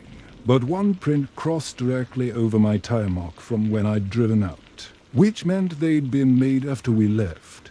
We started in on foot, following the line we'd marked. The flagging tape we'd replaced hung still and touched. For the first 100 yards, everything looked identical to how we'd left it. Then, near the creek, we found the first change. A small pile of stones stacked neatly beside the trail. 5 flat pieces of shale balanced in a column no taller than my boot. The top one had a streak of orange spray paint, the same paint we used for marking trees. I felt my stomach tighten. "We didn't do this," I said. Mark shook his head slowly. "And nobody else carries the paint but us." He bent down, snapped a photo, then pushed one of the rocks with his boot. The stack collapsed in silence. That small sound, the scrape of rock, echoed sharper than it should have. We kept moving uphill toward where we'd found the first overlaid print. The air cooled fast under shadow. When we reached the spot, the soil was disturbed. Someone had walked circles through it, smudging all the old impressions. But centered where mine had been yesterday sat a new single print, perfectly formed. Heel deep, toe angled slightly forward. The same boot tread, same direction. Mark just stared at it, then muttered, "He's pacing us. Whoever it is, they're retracing our line." He looked upslope through the pines, then back to me. "You feel like we're being stupid for still standing here." "Completely." We decided to set the trail cams, one at the creek, another here, and a third at the ridge above. I handled the placements while Mark logged coordinates. Every time I bent to fix a camera, I caught myself glancing over my shoulder, certain I'd see movement. Nothing came, just that steady wind whispering through needles, dry and steady like breathing. By noon, we finished. On the way back down, we crossed the creek again, and there, pressed into the mud exactly beside the stepping stone I'd used minutes earlier, was another print, fresh, still wet round the edges. Mark crouched low, no water pooling. That means seconds old. We both scanned the tree line. No sound, no shape, just the glint of our flagging tape downstream. We didn't speak again until we reached the trucks. He drove off ahead while I stayed a minute, taking one last look at the spur road. The dust caught sunlight in a way that made every track visible. 2 sets led in, 2 led out, but off to the right shoulder, faint but visible. was a single set of prints continuing downhill, heading away from both vehicles, into deeper forest. I followed them 20 feet until the brush closed into thick. The tracks narrowed to nothing between ferns, swallowed by duff. Still, I could tell by the spacing that whoever made them wasn't wandering. They were moving with purpose downhill, fast, as if they already knew the road better than we did. Back at the station, we uploaded the photos, set the cam's data to sync remotely. I told myself that once law enforcement checked the footage, we'd have answers: trespasser, squatter, contractor gone rogue. Something explainable. That evening, I got home just before dark. I washed the pumice dust off my boots, locked the door, and sat on the porch steps with a beer gone warm in my hand. Wind came down from the high desert carrying the smell of sage and dry earth. I tried to think about anything else: survey work, mileage logs, but the same image kept returning. The creek, that last boot print, still shining wet, and the silence that followed, like something holding its breath just out of sight. Asterisk, I didn't mean to check the footage that night. The supervisor had told us to wait for law enforcement. But by 9 p.m., I was sitting at my kitchen table with the trail cam's memory card in my hand, coffee gone cold beside it. Mark hadn't texted since leaving the office. Carla had called earlier to say she'd heard rumors we were pulling out of the field, asking if she'd done something wrong. I told her no, it wasn't her. I didn't tell her what was on those memory cards. The cam footage loaded slow on my laptop, each file time-stamped in sequence. I started with the one from the creek, recorded from about 12:40 p.m., just before we'd left. The first few clips showed nothing but rippling water, light changing through trees, a few birds cutting past the lens. Then, round 13:03, something flickered at the far edge of the frame. I paused, scrubbed back, and leaned close. Their figure moving through the breach, maybe 20 meters off, only visible for a second. Too much glare to make out details, but it wasn't Mark only. The build looked different, shorter, broader through the shoulders. They walked deliberately, no hurry, crossing downstream before vanishing behind a boulder. The camera caught only the top of their head as they passed. A cap, dark, brim low. I let the clip play forward. 2 minutes later, the same patch of water. Then a splash, not big, but sharp. Another second and a single boot emerged onto the bank. The camera focused automatically, showing the tread pattern in perfect clarity, the same heavy vibram design we'd seen all day. The figure didn't follow the creek toward the trail. Instead, they crouched beside the bank, motionless, head turned toward the direction we'd gone. Then they just stayed there for nearly 20 minutes of footage, unmoving. The only shift was in the trees round them, wind gusting through needles. At 13:27, they stood, brushed off their knees, and stepped into the same footprint I'd left crossing the creek. My stomach went cold. I switched to the next camera, the one near the first set of overlaid prints. The early frames were uneventful, light, shadows, empty forest. Then, 13:44, the same figure came into view, closer this time. No coat, just a grey flannel shirt, dark jeans. Their face stayed angled down. They carried something, a small notebook or folded map, flipping it open as they moved.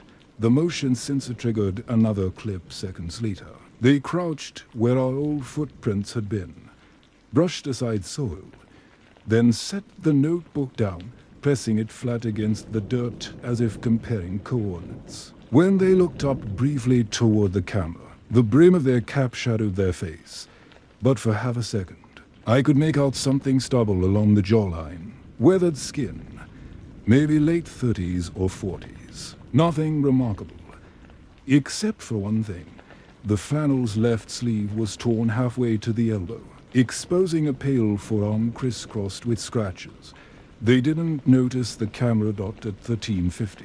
They lifted the notebook, closed it, and placed it inside a small gap between two rocks. Then they turned and followed our exact path uphill. The third camera the ridge recorded them again at 1408. Same deliberate pace, same direction. But this time, something hung from their belt, an orange ribbon, identical to our marking tape. They stopped by one of our freshly painted trees, reached up, and tore the tape clean away. Then, with almost ritual precision, tied it to a low branch 6 feet away. The gesture was calm, almost careful, like they were correcting something. The last clip froze on their back as they walked out of frame. The time read 14:19. That was about 40 minutes before we found that new print. I sat there staring at the laptop until the cursor blinked me back. I checked the metadata, the coordinates. Everything matched. Whoever this was had shadowed us perfectly minutes behind, but always within earshot, maybe even visual range, staying low enough that we never caught movement. I saved the footage, copied backups, and called Mark. No answer. I tried again, straight to voicemail. I thought about driving to his place, but a message popped through before I could grab my keys. It was from him. Timestamped 10:30 to PM Callahan don't come by. Just got something on my trail cam too. Looks like the guy left a note. Going through it now. That was at dot 10 minutes past. No follow-up. I texted back, "You okay?" What's it say? No reply. I stared at the screen until my own reflection looked strange. By 11 o'clock I couldn't sit still. I loaded the drive into my pack, locked up, and headed toward his property outside tomorrow. The drive took 15 minutes, empty two-lane, headlights slicing between juniper and fence posts. His place sat back off a dirt road, a single-story cabin with a detached workshop. No lights inside, but his truck was there. I honked once, then killed the engine. Wind whistled through the port rafters. I got out, called his name. Nothing. I walked up to the door. Knocked. Still nothing. His motion light triggered overhead, flooding the porch in white glare. I saw at once that the doormat had been rolled halfway back, exposing bare wood beneath. And on that exposed patch sat a folded piece of orange flagging tape. I bent and picked it up. Inside, written in pencil on the back of the tape, were 4 words. Stop marking my line. My throat went dry. I looked up toward the tree line, dark silhouettes shifting against starlight. The air carried the same sharp cold as that ridge, the kind that cuts clean through noise. I went back to my truck, started the engine, and called dispatch. The on-call officer said they'd send a patrol. I stayed parked with my headlights sweeping the cabin, half expecting to see movement inside. When the patrol SUV finally rolled up 20 minutes later, the deputy Conrad, the local I knew, stepped out, hand on his flashlight. He checked the note, then the perimeter. Doors locked, he said. No sign of entry. You sure he's here? Truck's right there. I said. Could have gone for a walk in the dark. He didn't answer. We both stood listening. Somewhere deep in the pines, a branch cracked loud and sudden. Conrad swung his light that way, but it caught only trunks and dust. He muttered something about wind shear, then radioed for backup just in case. They found Mark's footprints the next morning, not far from his property line, along a shallow gully that led toward the forest boundary. 2 sets of prints, side by side for a stretch, then only one continuing into denser trees. The second pair veered abruptly downslope and ended near a half-buried survey stake, one of the old boundary markers from decades ago. The metal cap had been pried loose and set upright beside the hole, clean of dirt as if freshly polished. I recognized it immediately. It was part of the same series we'd been remarking. Law enforcement ran the prints they'd lifted from the note partial, smeared, No match in any database. They treated it as trespassing, maybe harassment. Told us to suspend work in that section until further notice. Carlo was reassigned the following week. I filed equipment reports, replaced locks on the trucks, tried to move on, but routine lost its comfort. Every flagged tree felt like an intrusion, every coordinate line like something drawn where it shouldn't be. 2 weeks later, I received a small package through intra-office mail. No return address, just my name in careful block letters. Inside was a logbook, the same kind we use in the field. Same brand, same page style, but not mine. The first entries were dated nearly 20 years earlier. Signed M. Rivas, a technician I vaguely remembered hearing about who'd gone missing on assignment in the early 2000s South. I flipped through. Coordinates, weather notes, survey bearings, all standard. But halfway through, their handwriting changed. The strokes grew rough, uneven. The last full entry read, "Found overlap prints again today. North line seems doubled. Whoever's following knows the stakes stop below that." One final line scrawled in darker graphite. "If you find this, don't remark. They'll come back to fix it. No one could explain how the book ended up routed through our office mail. The supervisor thought maybe someone had found it in an archive box and mistaken it for mine. But I knew my own pack had been locked the whole time. Sometimes, late at night, when I can't sleep, I check my boots by the door. I wipe them clean, then check again an hour later, making sure the tread stays clear. Because once I've got dot, and the next morning, on the mat by the door, there was a faint print pressed into the dust. Not deep, but clear enough to see where another hill had fit neatly inside my own. I don't mark lines anymore. I stay below timberline, where boundaries blur and the forest keeps its own maps. Once we were never meant to redraw. My name is Valerie Knox.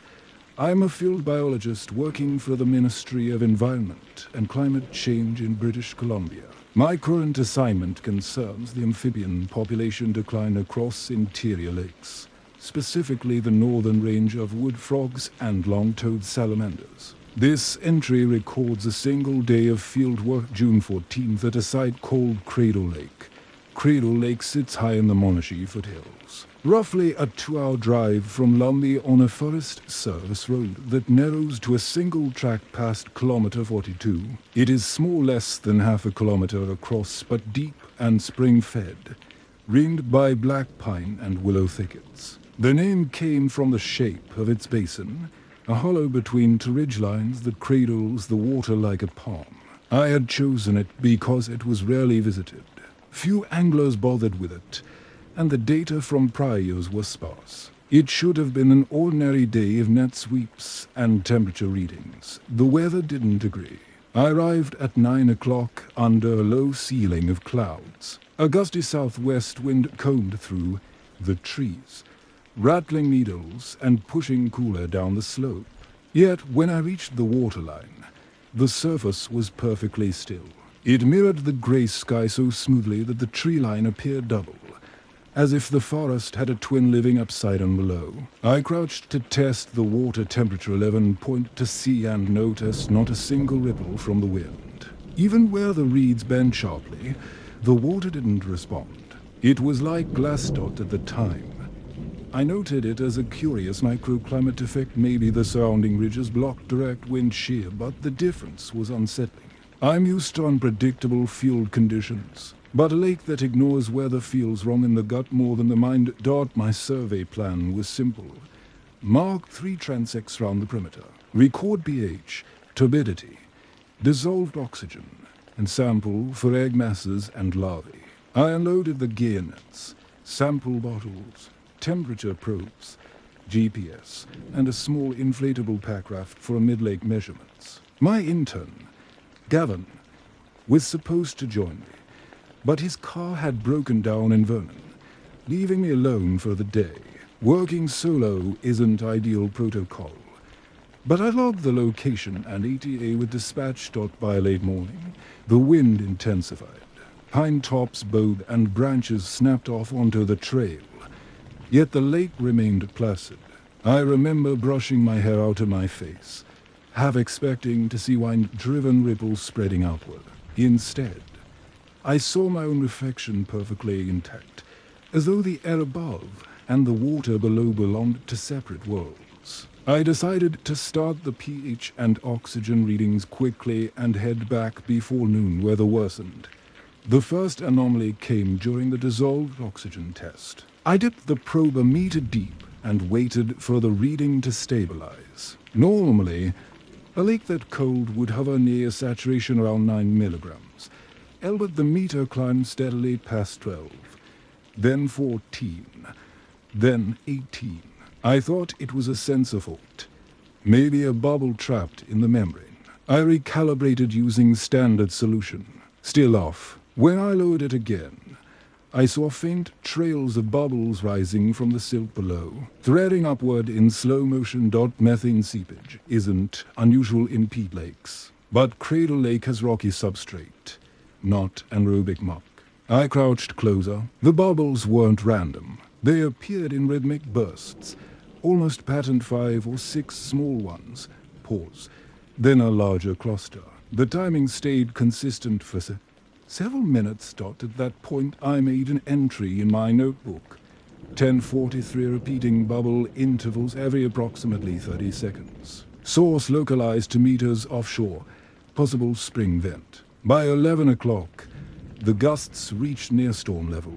Branches flailed overhead, sending pine cones pelting down. But the lake's mirror never broke. I inflated the raft anyway, against my better judgment, wanting to locate the source vent directly. As soon as I paddled a few meters from shore, the silence struck me. The wind noise vanished completely once I left land, as if sound itself stopped at the waterline. The only thing I could hear was my paddle's drip. I positioned above the bubbling patch. The disturbance beneath had widened, creating a pale circle of churned sediment maybe 2 meters across. Bubbles rolled up like beads of mercury, breaking the surface without splash. I lowered a weighted thermometer to check vertical gradients. The temperature dropped sharply with depth surface, 11 C. 2 meters down only for C. A strong thermocline that early in summer was strange, especially for such a small lake. While I recorded data, my raft rotated slowly. I noticed other pale circles scattered across the lake, at least 5, maybe 6. They weren't symmetrical or evenly spaced, but each one pulsed with that same rhythm. I decided to take short video documentation on my phone for a later review. The footage shows the raft turning, my hand pointing, and small upwellings dotting the otherwise perfect surface. At 11:25, I felt the first tremor. Not seismic, exactly more like a deep underwater pulse that lifted the raft a fraction of an inch. A soft whump under the hull. I steadied myself, thinking it might be a gust finally disturbing the water. But the surface round me stayed calm.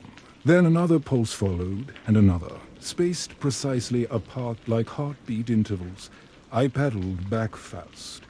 When I reached shore, the wind hit me again with full force, loud and chaotic, snapping me back to the normal world.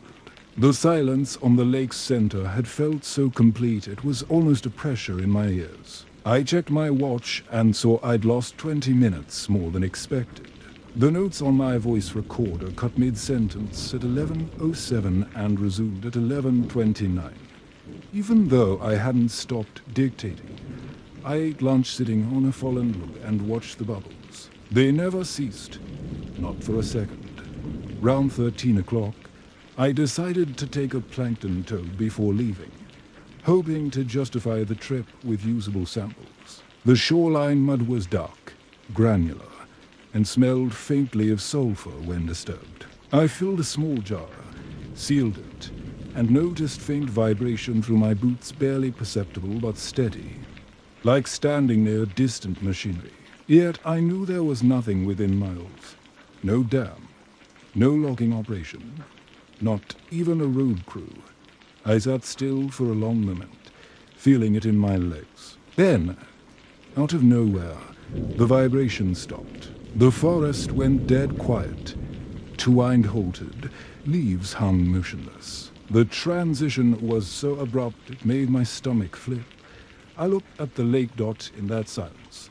The first new bubbles surfaced larger ones, rising from the near shore instead of the center. They came in dense clusters, like a pot-reaching boil, then subsided. Within seconds, another patch ignited a few meters away. It was as though the entire lake bed exhaled in slow, uneven breaths. I filmed again, narrating the times and coordinates, forcing my voice steady. The air smelled faintly of ozone and wet minerals. My handheld gas sensor, meant for measuring sea o'neill frog nests, started beeping, intermittently detecting elevated levels close to ground. I stepped back instinctively. Gas release events in confined basins can be lethal. There are documented cases where trapped carbon dioxide suffocates wildlife and humans alike. Lake Nyos came to mind, though that was volcanic. I realized with sudden clarity that I might be standing in a similar setup pocket lake with deep springs releasing pressurized gas after seismic disto. Avance. It would explain the abnormal oxygen readings, likely false spikes from gas interference. The temperature inversion, even the odd stillness of the surface if heavier gases suppressed air mixing. Still, the precision of those bubble intervals nagged at me. Gases don't usually vent rhythmically. They surge or trickle. Not pulse on Q dot at 14 o'clock. I began packing equipment. The air was thick and oddly warm despite the shade.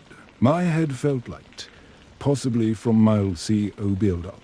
I made the decision to climb the access trail to higher ground and rest before driving back. The recorder captured my own voice saying, "Departing site. Possible gas emission hazard Cradle Lake requires further geological review." Halfway up the trail, maybe 50 meters above the shoreline, I stopped to take one last look. The lake had darkened, losing its silvery reflection. From that height, I could see faint circular ripples spreading outward from each vent site, finally moving as if the invisible barrier had lifted. The wind crossed freely again, scudding small waves. Relief should have followed, but instead, I felt unease deepen, because at the center, one wide circle still remained untouched, perfectly smooth while everything else churned around it. I zoomed my camera lens. The circle wasn't flat water at all. It was slightly convex, a dome of surface tension, bulging upward by an inch or two like something pressing from below. I blinked, thinking it was light distortion, but the lens caught it clearly.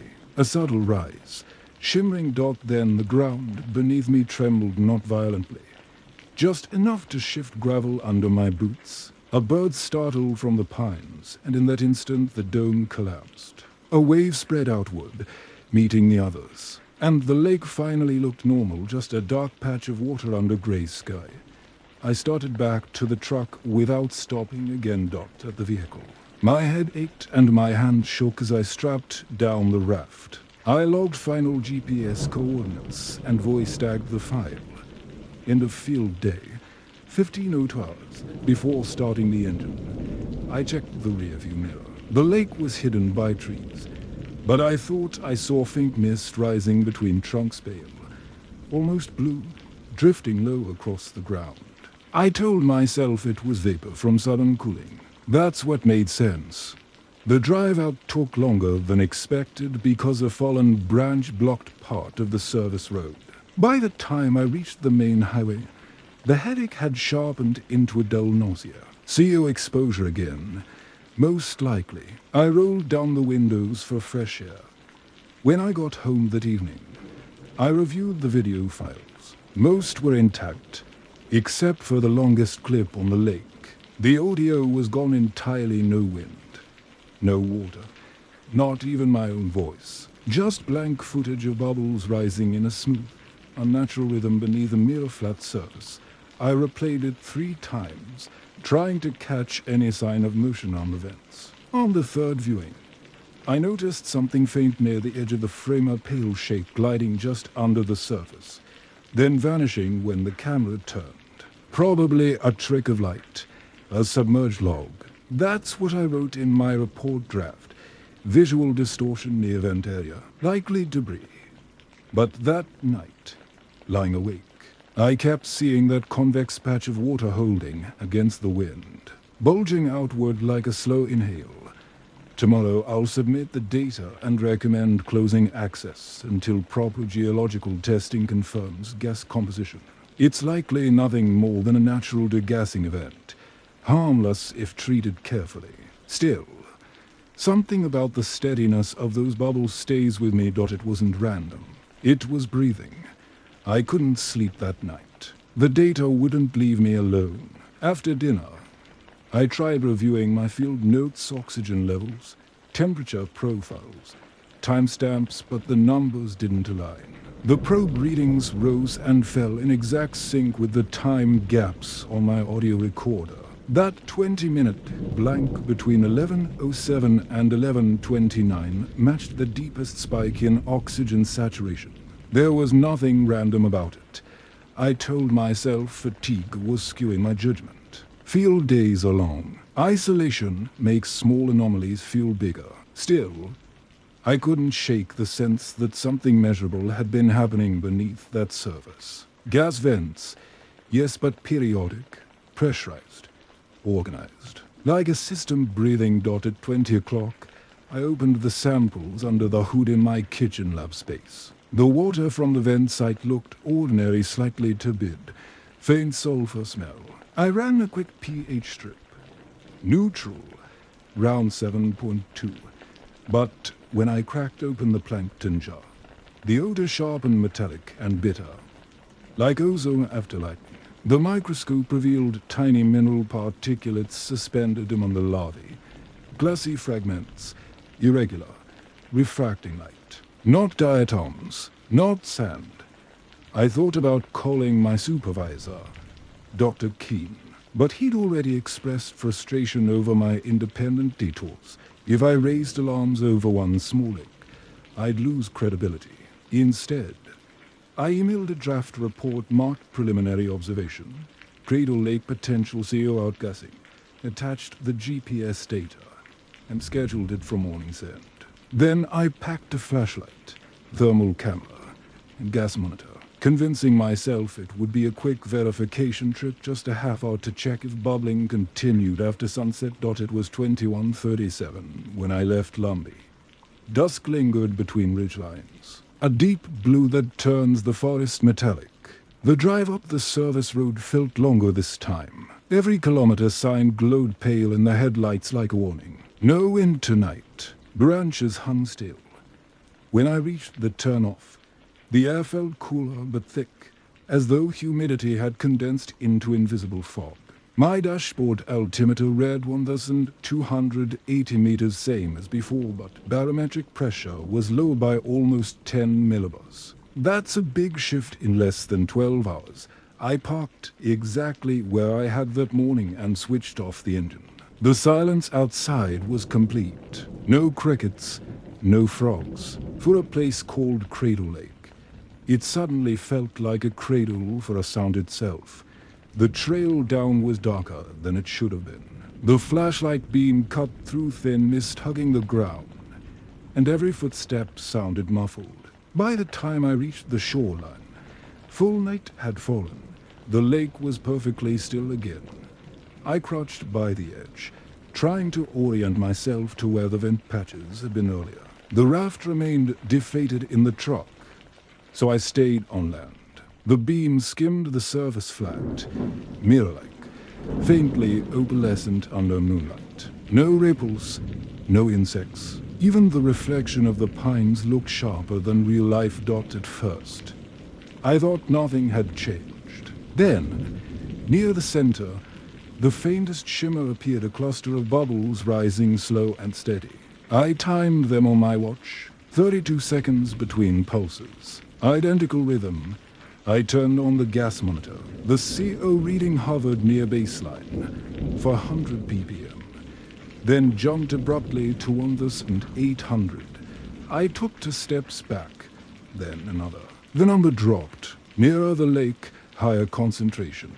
It meant seepage right at the shoreline, which shouldn't happen unless the gas layer was expanding outward. The practical part of my brain said take 1 sample and go. But another part, the scientist part, knew I'd never forgive myself if I left without understanding the mechanism. I decided to deploy the thermal camera for a few quick images through the screen. The lake was almost black except for 6 pale circles glowing faintly warmer than their surroundings, the vent sites. Each one pulsed slightly, growing bright, then fading in the same rhythm. When I aimed toward the center, the camera flickered. A large, uniform warm spread beneath the surface, round and diffuse, like a slow-turning wheel. The frame lagged, static-laced, as if something below was interfering with the signal. I saved the image, but the file name displayed corrupted text rows of dashes and zeros. When I looked up, I saw a faint disturbance spreading toward the shore, not waves, more like a gentle rise. The same convex shape I'd noticed earlier. The bulge advanced a few meters closer, then stopped, perfectly smooth, reflecting the moon. The gas monitor beeped again. 2,400 ppm. Unsafe if sustained. I backed uphill toward a fallen pine where air would circulate better. From there, I watched the center of the lake dot at 20 to 14. The surface broke. Not violently, not even loud. Just a sudden, expanding circle of small bursts, like someone exhaling underwater. Then silence returned. That was when the frogs began. At first a single croak from the far reeds, abrupt and sharp, followed by others in uneven rhythm. I hadn't heard any all day. Amphibians usually call at dusk, not late night, and certainly not in near-freezing water. Yet within a minute, the chorus built until it filled the valley, a thick, throaty roar of life returning. Relief should have followed, but every call sounded the same, identical pitch and spacing, synchronized like a metronome. I recorded 30 seconds of audio. On playback, the pattern is uncanny, each croak landing exactly on half-second intervals, like digital loops. Real frogs don't do that. The gas monitor's reading dropped back toward normal. Whatever was venting seemed to have paused. I remember breathing easier, realizing maybe the sudden noise came from barometric equalization, air pressure shifts forcing sound pockets through the mud. That made sense. Enough, at least, to pack up. When I turned to leave, I caught a glimmer at the lake's center, faint, circular reflection brighter than the moonlight, almost like the beam of a submerged lamp. I hesitated, blinking to clear my vision. It stayed. Then my phone vibrated. I pulled it out, thinking it was a low battery alert. But the screen showed a notification from my field camera, Bluetooth connection active. Cradle_C AM01. That was impossible.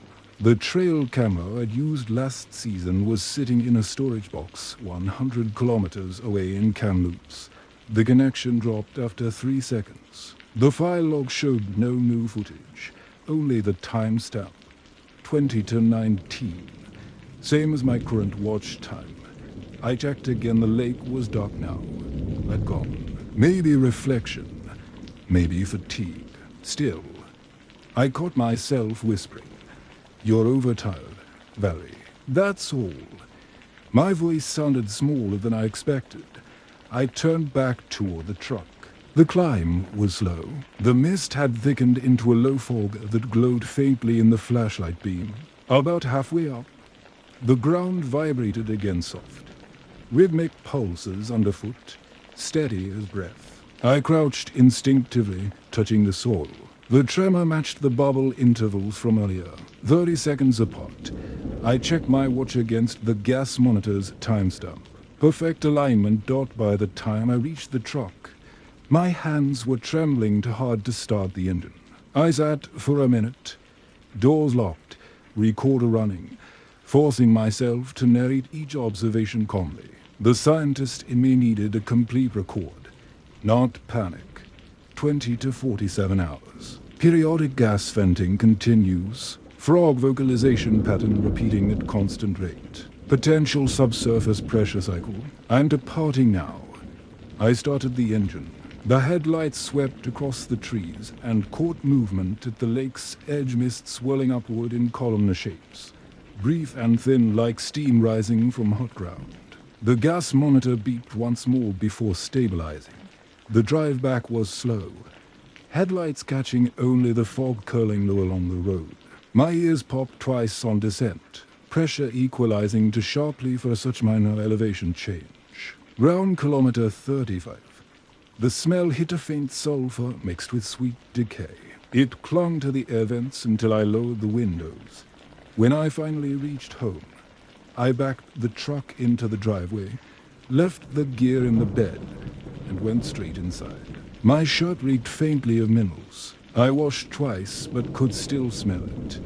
I sat down at the desk, opened my laptop, and began transcribing notes. The moment I inserted the SD card, the computer froze. Screen went black, then rebooted with a system message.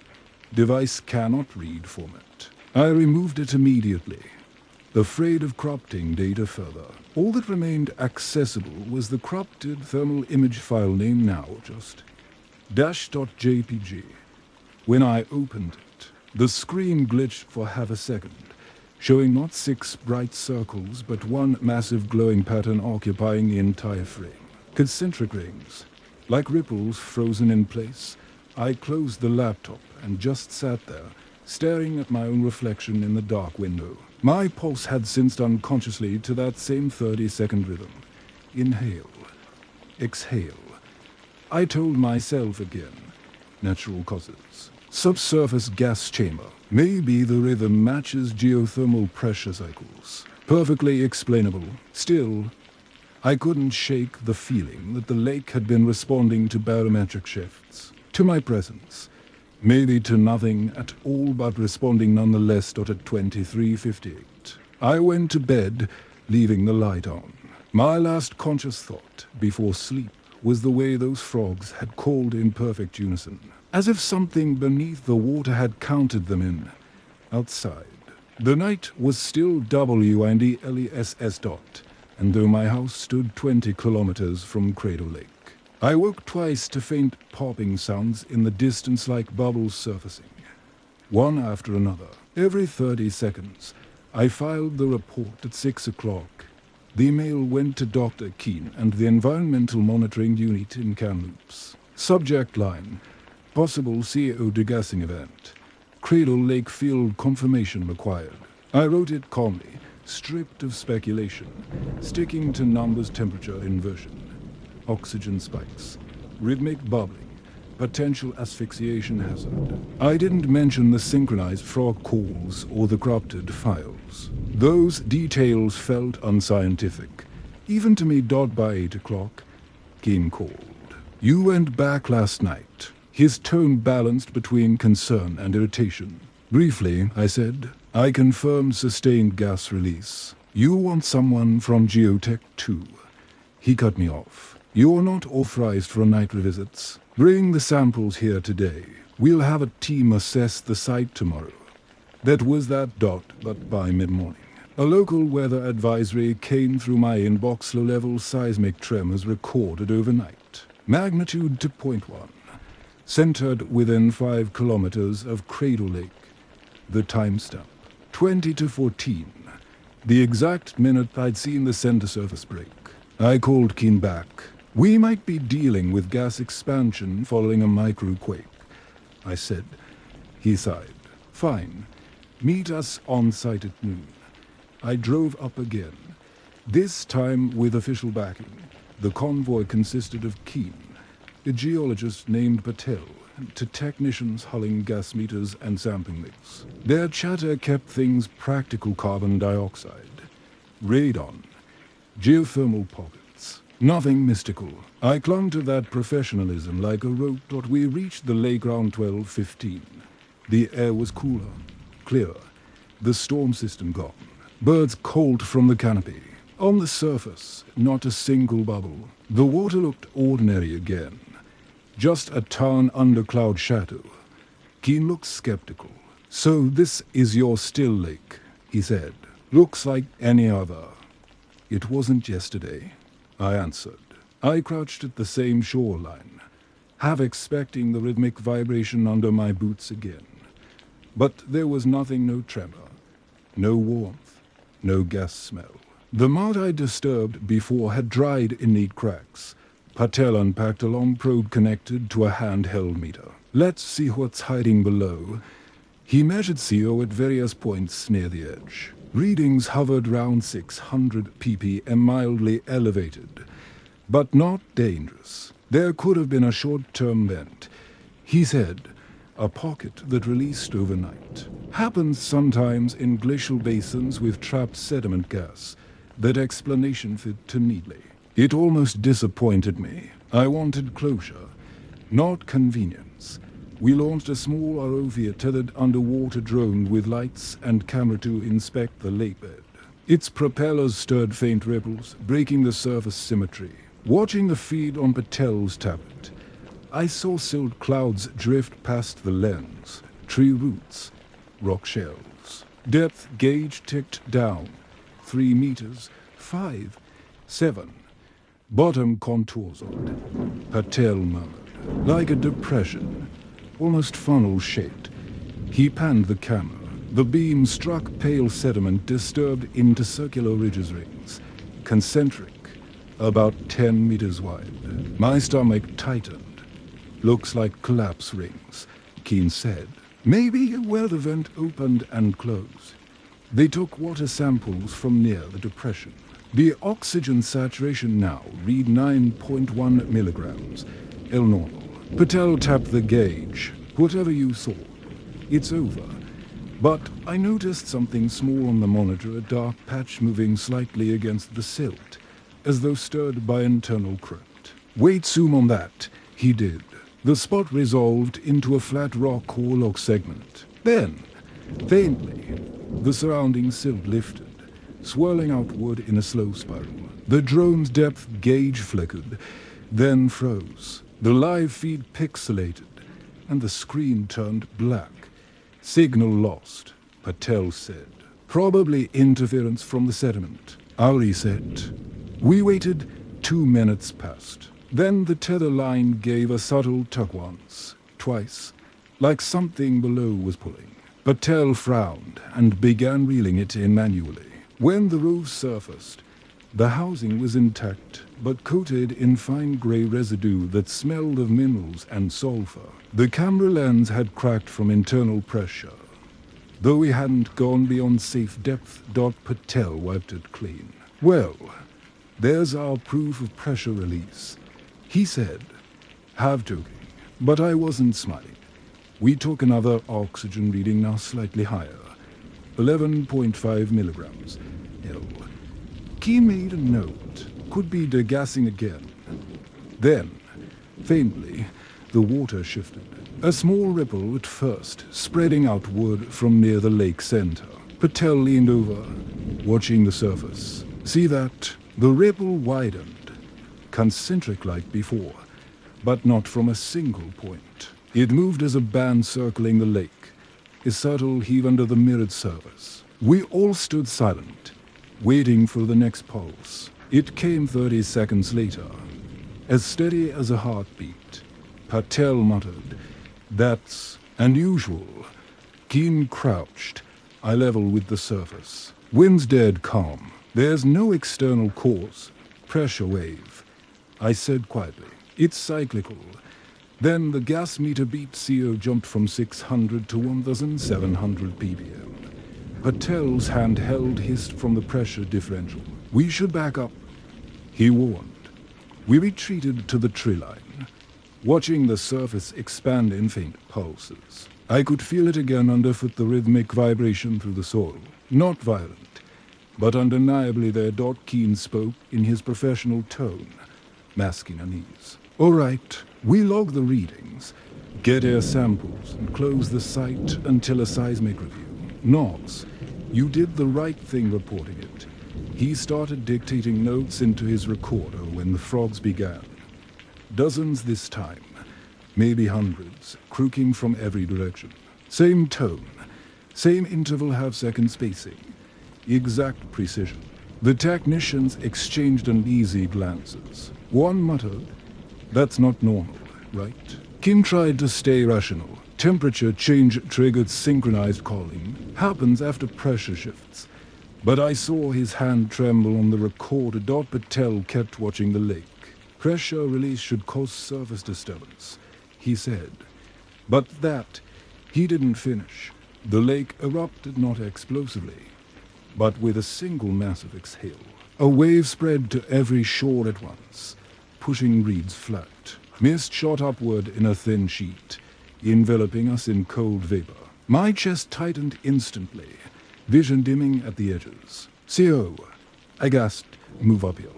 We scrambled toward the ridge, coughing, meters reading over 5,000 ppm. Patel stumbled, and I grabbed his arm, dragging him into clear air. The mist settled low, rolling back across the water like a blanket. Within a minute, the sea levels dropped again. The lake went still. Keen wheezed beside me. Jesus, Hellenic burp. You were right. That pocket must have ruptured. We stood there catching breath, hearts hammering. Below us, the frogs had gone silent again. Not one sound. Patel wiped his face. We need to warn forestry. If there's another outgassing event. He stopped mid-sentence, staring down the slope. The lake's surface was shifting again. Not from bubbles this time, but from colored dark patches swirling just beneath, forming slow, spiraling bands. Like sediment moving under its own weight. Residual convection. Keen said automatically. But I knew convection didn't form shapes that coherent. It looked more like movement. We left soon after, sealing the samples in airtight containers and marking the site as restricted. The drive down was silent except for the soft hum of instruments still ticking through calibration cycles. Back in Lumby, Keem filed an emergency bulletin. Potential limnic gas release. Localized hazard. And news brief round that evening, no panic. Just a line about environmental monitoring. No one mentioned the rhythmic vibrations or synchronized frog chorus. Those details never make it to reports. That night, after the team dispersed, I stayed at the office lab to analyze one of the captured samples. The sediment suspension, once settled, separated into two layers: an upper pale silt and a darker base that shimmered faintly under light. Under the microscope, the particles looked crystalline, unlike normal mineral sediment. Each fragment pulsed faintly with trapped bubbles, as if holding minute pockets of gas still trying to escape. I tried photographing it, but the camera lens fogged repeatedly, as though the air above the slide carried something denser than oxygen. At 20 to 14, exactly 24 hours after the previous night's event, my CO sensor beeped once. The digital readout climbed slowly. 900, 1,200. 1,800. I glanced at the window. Outside, the night was calm.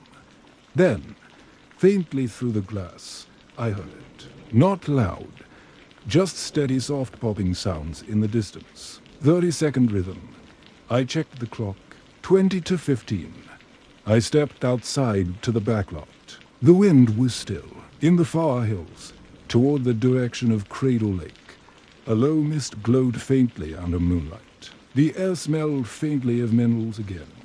I stood there for several minutes, counting the rhythm. 5 soft pops, a pause, then one deep thump that I felt more than heard. Each time, the ground under my shoes trembled slightly. Even this far away, when I returned inside, the sediment jar on the bench had shifted. Condensation formed on the inside of the glass, coalescing into droplets that rose instead of falling slowly, climbing up the inner wall before bursting near the lid. I recorded the motion, hands shaking harder than I wanted to admit. At 20 to 29, the jar cracked with a quiet ping, releasing a puff of odorless vapor. The CO-meter jumped to 3000 ppm before stabilizing. I sealed the lab and called Patel. He answered groggily. "It's happening again," I said. "Well, here, everywhere." He didn't understand. Not yet. But as I spoke, faint static came through the line sharp. Regular intervals, exactly half a second apart. That was when I realized what the pattern truly matched. Not respiration, not gas pressure. Heartbeat. When pressure sensors later confirmed the event radius. They found minor tremors repeating at 30-second intervals across a 5-kilometer area, lasting until 23 o'clock. After that, silence. Cradle Lake remains closed under environmental study. Officially, it's listed as a natural sea event tied to seismic stress. Unofficially, no one has returned to the site since our last trip. The ROV footage recovered days later shows only one clear image before corruption, the concentric rings on the lake bed slowly collapsing inward, as though the basin itself was sealing shut. I still think about that motion sometimes. The way the surface would hold perfectly still while the world round it moved. How every gust of wind seemed to stop at the water's edge. You can measure gases, pressure, and heat. You can chart fault lines and microquakes, but you can't quantify that feeling, the one that crawls up when you realize the Earth isn't passive. That sometimes it exhales in rhythm with you, and that maybe you've been standing too close to its mouth. When I close my eyes at night, I still hear it. 5 small bursts, pause, 1 deep breath, and then the world holding still again, waiting for the next exhale. My name is Brent Rowe. I am a certified volunteer with the Idaho Mountain Search and Rescue Unit, based out of Ketchum. I've been on over 30 callouts, missing hikers, avalanches, overturned snowmobiles, and 1 plane crash. Nothing I've faced before compares to what happened the night of September 14th, 2022, when I heard my own voice come through the radio from a set of coordinates I'd just left. That evening started clean and sharp.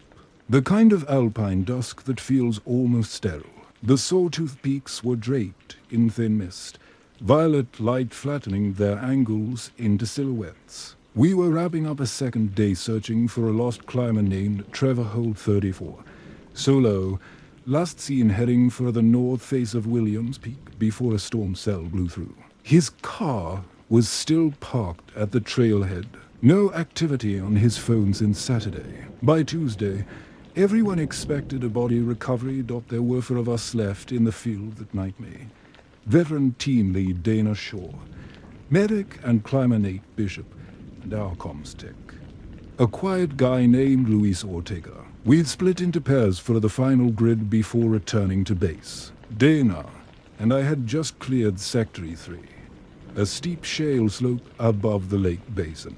No sign of Trevor, not even a glove or strap. Dana marked it complete in her GPS and told me to head back down to rendezvous at the meadow clearing. I remember glancing at my watch. 9:05 p.m. the last smear of sunlight was gone. Everything had that soft, metallic glow of twilight you only get at elevation. I was halfway down the switchback when I heard the radio pop once, then static. Then my name. Based Rowe. Copy. I pressed my mic. Rowe here. Go ahead. But the response wasn't from base. It was my own voice. Copy. Rowe here. Go ahead. I froze. The same tone. Same breath pattern. Same tiny rasp from the dry air that had been scratching my throat all day. It wasn't an echo radio, doesn't work that way. Dana was maybe a quarter mile up the slope, and Luis was still monitoring from the ridge station. The repeat came again. Fainter but exact.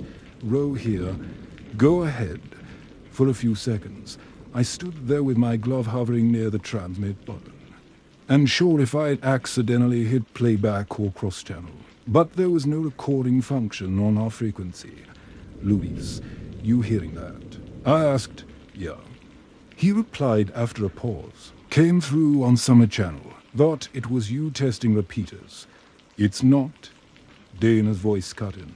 What's your location, Brent? Descending West Trail. Maybe 2 minutes from the basin edge.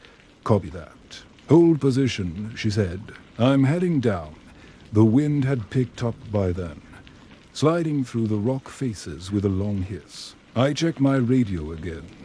Switched channels. Tapped the casing to make sure it wasn't jammed. The signal indicator flickered like it was catching phantom transmissions. Then came the second call. Mayday. Mayday. This is Rhoda, you copy. It was me again. Clear. Frantic. Like I was calling from inside a tunnel. I could feel my pulse climb. I looked up the slope, half expecting to see someone with another unit. But the ridge was empty except for the glow of Dana's headlamp zigzagging down toward me. Luis, I said, forcing my voice steady. Play that last call back from the log. There's no record. He said quietly. It wasn't transmitted through repeater. It came direct, handheld to handheld, which was impossible. Our handhelds had a max range of maybe 5 miles line of sight. The signal strength we saw indicated half a mile right nearer. Coordinates we just cleared 15. Minutes earlier, Dana reached me at 9:17. She looked pale even under her helmet light. Luis says that Mayday came from Sector 3, she said. Same spot we logged complete. That's where we just were. Yeah. She studied me for a long moment, like she was checking if I was pranking her. You sure that was your voice? Positive. We decided to climb back up. I didn't want to, but protocol demanded we confirm. If someone had hijacked our frequency, unlikely in that drainage was still worth investigating. Dana led, marking the route with reflective tape. My boots scraped shale, sending small avalanches of rock tinkling into the dark. The air smelled faintly of ozone and wet stone. The aftertaste of a storm that never quite happened. At 9:28. The radio crackled again. Mayday. This is Rhoda, you copy.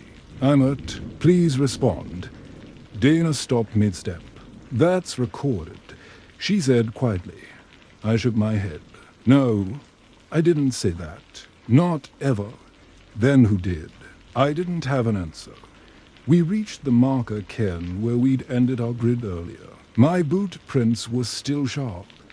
Dana's beside them. Nothing disturbed. We scanned the slope, just loose stone, tufts of alpine grass, and shadows where the cliff bent inward. Luis came over the radio again, whispering like he didn't want to be heard. Signals holding steady. It's not moving. Same coordinates. 40 for 857N. 114.55.22W. That was 30 yards uphill. We moved cautiously, sweeping headlamps across the ground. Dana found a torn strap embedded in the shale, probably from a pack. I recognized the make, Osprey Talon. Same model Trevor carried. She bagged it and marked the spot. That's when the radio clicked again. A faint breath came through, uneven. Then my voice, but whispering this time, stopped. You're too close. Dana exhaled sharply, looking at me. What the hell is that? I don't know. I tried to raise Luis, but got only static. My display read signal lost. When I turned, Dana's headlamp was flickering, her silhouette pulsing with each surge of light. Luis, do you copy? She repeated. The radio popped once more, and through the distortion, another fragment came. Turned back. The voice sounded strained, lower-pitched, but still unmistakably mine. I moved my beam toward the slope above us, and for half a second, I thought I saw someone crouched near the edge, broad shoulders, helmet glinting. I called out. No answer. We scrambled up the last 20 yards. Nothing there, just the rocks and a shallow depression filled with old snow. glistening like ash. The depression was oddly round, almost like something had pressed into it from above. Then, under Dana's light, I noticed the footprints to sets. One was mine from earlier, the other parallel. Overlapping, looked identical, down to the tread pattern and heel wear. They stopped at the edge of the depression. Dana said quietly, "It's mirroring yours." Before I could respond, the radio shrieked. Not static feedback, loud and high. Then a voice layered over it, half a second delayed from mine. "Dana, step back." It was me again. She froze. "Did you just..." "No." Then, she didn't finish. We both turned as something clattered down the slope behind us. A small avalanche of loose stone slid where we'd been standing earlier. Like someone or something had moved through, we retreated downhill fast, keeping our lights low to avoid snow blindness. Dana didn't speak the entire descent, and I didn't blame her. My throat was dry, my own voice still echoing in my head. When we reached the meadow clearing, Luis was waiting by the utility sled. His face was drained of color. "Tell me you didn't just go back up there." He said. "We did," Dana answered. "You tracked that signal." He nodded slowly. "Yeah, until it vanished. Then," he looked at me. "Then another transmission came through. 10 minutes ago." "What did it say?" I asked. He hesitated. "It said, 'This is Roe. If anyone finds this recording.' I'm still up there." "I never said that." Luis shook his head. "No, Brent. It wasn't Liv. It came as a packet burst, like a cached send from your unit. Time stamped 2112. That was when I'd first heard myself reply.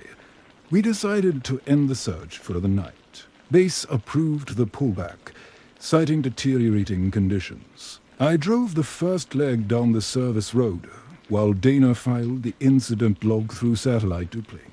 Neither of us spoke much, but she kept glancing at my radio, which lay silent on the dash. Halfway down, just past the tree line, it lit up again on its own.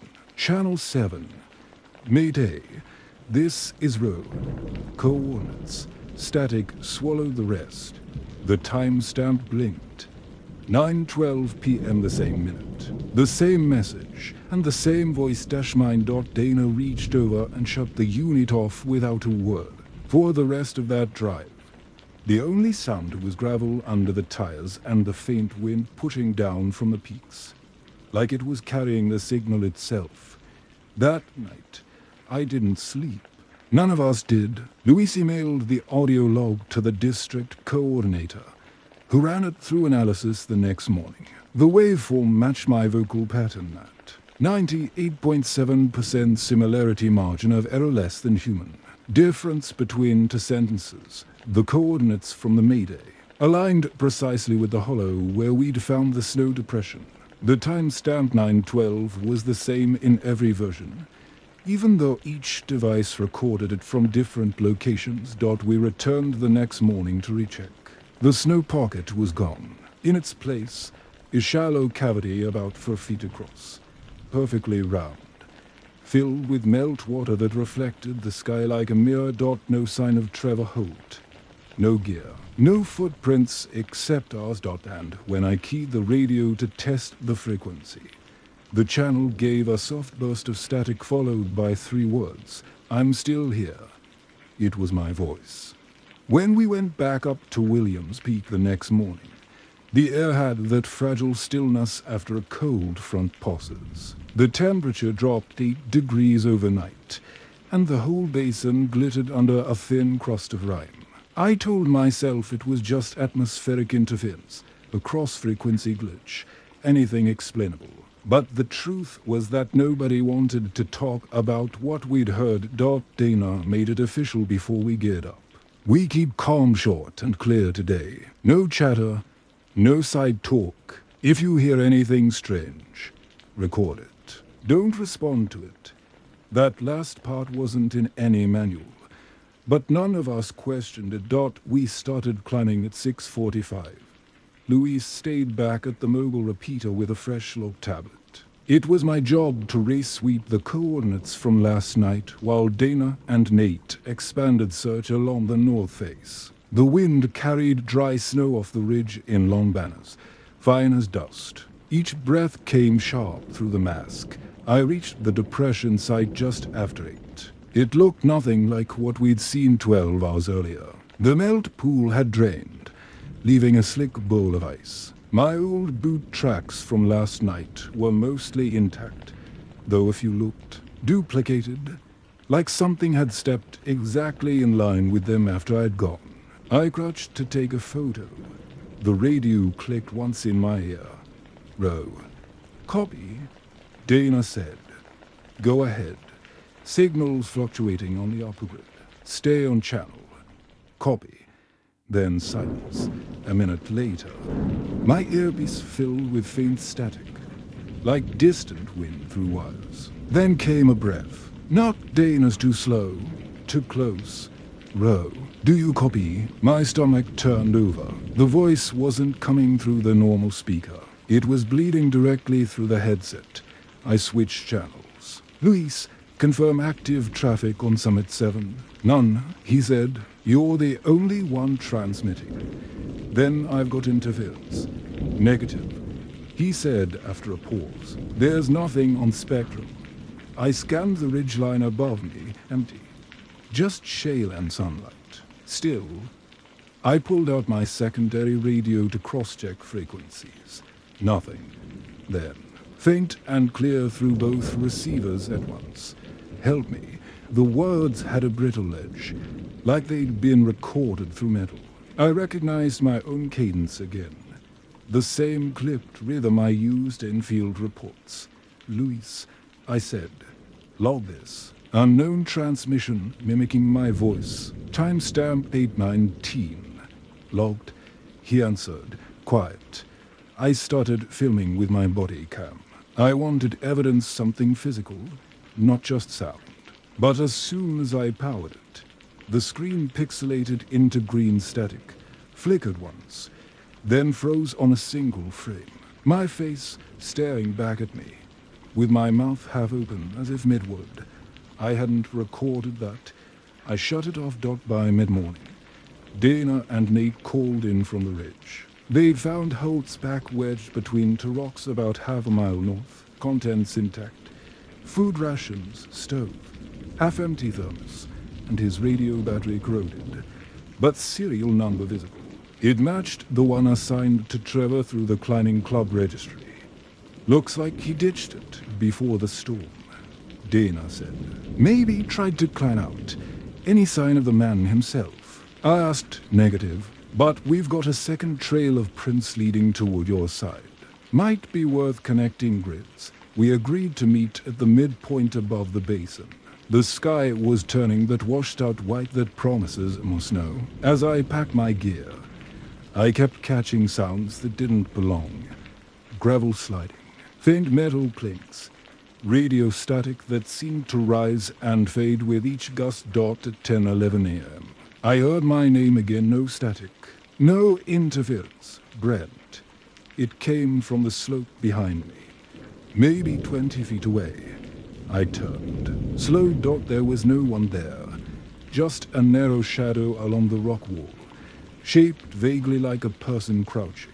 When a cloud passed, the shape vanished. I walked toward it anyway, drawn by something I can't really explain. Maybe I hoped I'd find Trevor. Maybe I wanted to prove there was a rational cause echo, reflection, temperature inversion, anything. Halfway there, my radio burst alive. Brent. Hold position. Dana's voice ordered. Copy. Why? Your beacon showing duplicate signal. Say again. You heard me. To transponders broadcasting under your ID tag. One stationary near your coordinates. The other... She paused. The other's moving toward you.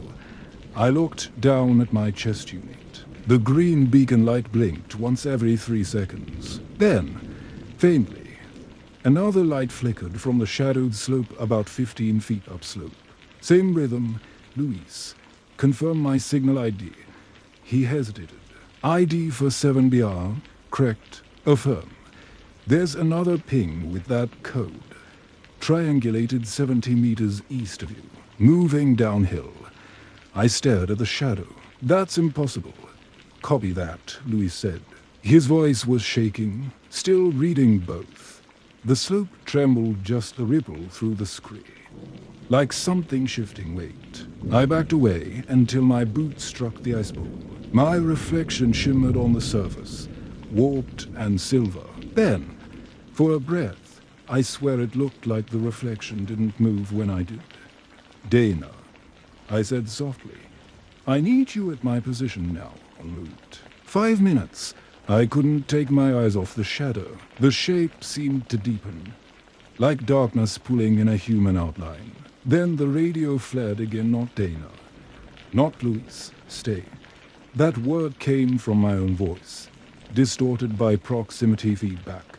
I turned off the headset and pulled the main unit battery. Dead silence, the second I did. A crunch of rock echoed from above me, measured, deliberate. Footsteps descending. I drew my flare gun, pointed toward the ridge. Identify yourself. Nothing. Then, faintly, from the slope, Brent Rowe. Do you copy? I fired the flare. Red light scattered across the rocks. For an instant, the shadow took shape shoulders, backpack straps, a faint glint of something metallic at the chest. Then the light died and the figure dissolved back into colorless stone.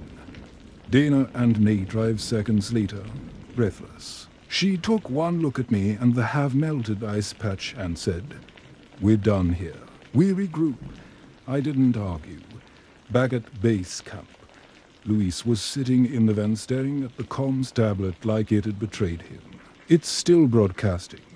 He said, What is? The second beacon.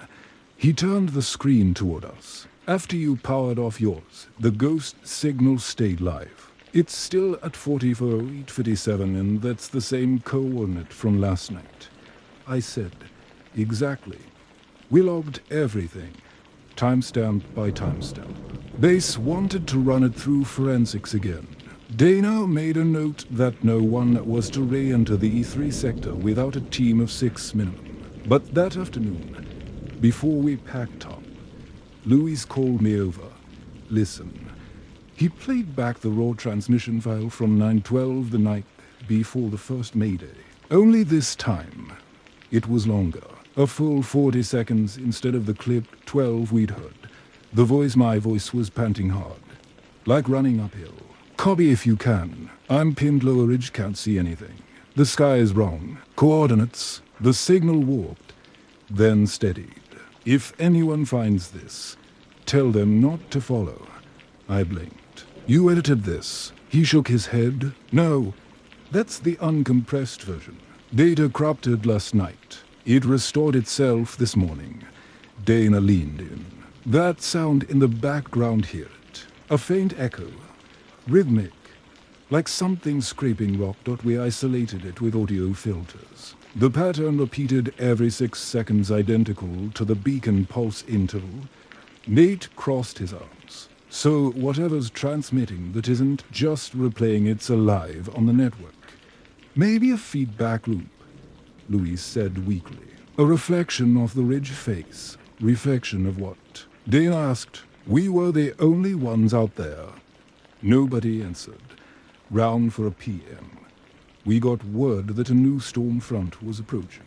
Base ordered full withdrawal until Thursday. I volunteered to help Luis pack the antennas while Dana debriefed over satellite. He kept glancing at the tree line like something might be watching us. I rechecked the transmission metadata. He said quietly, the packet headers are identical to your units. Same device signature, except one digit. Which one? The time index. It's offset by -12 hours. I frowned. Meaning the signal claims to have been sent 12 hours before it existed. We stared at each other, and for a long moment neither of us spoke. At 5:03, As we loaded the last case, the radio crackled again and prompted. Open channel. Base. This is Row. Luis froze. You didn't key that. No. The voice continued. Calm. Matter of fact. My tone exactly. We've located the subject. Repeat. Subject located. One deceased. One unknown. Request extraction. Then silence. Dana burst from the tent. Who authorized the transmission? Not me. I said, not me either. Luis muttered. She replayed it twice. The frequency was local, handheld range, and the coordinates embedded in the signal tag. 40 follow 847 N. 114 5520 to W. Same place. We didn't go back that evening. Command told us to stand down, but I kept the radio beside my cot anyway, volume low. I couldn't sleep. Round midnight, the static faded into faint white noise, and beneath it, barely audible, I heard the same pattern again. Breathing, gravel shifting, then my own voice whispering through the static, still here. The tone wasn't desperate anymore. It sounded patient. I stayed awake until dawn, listening.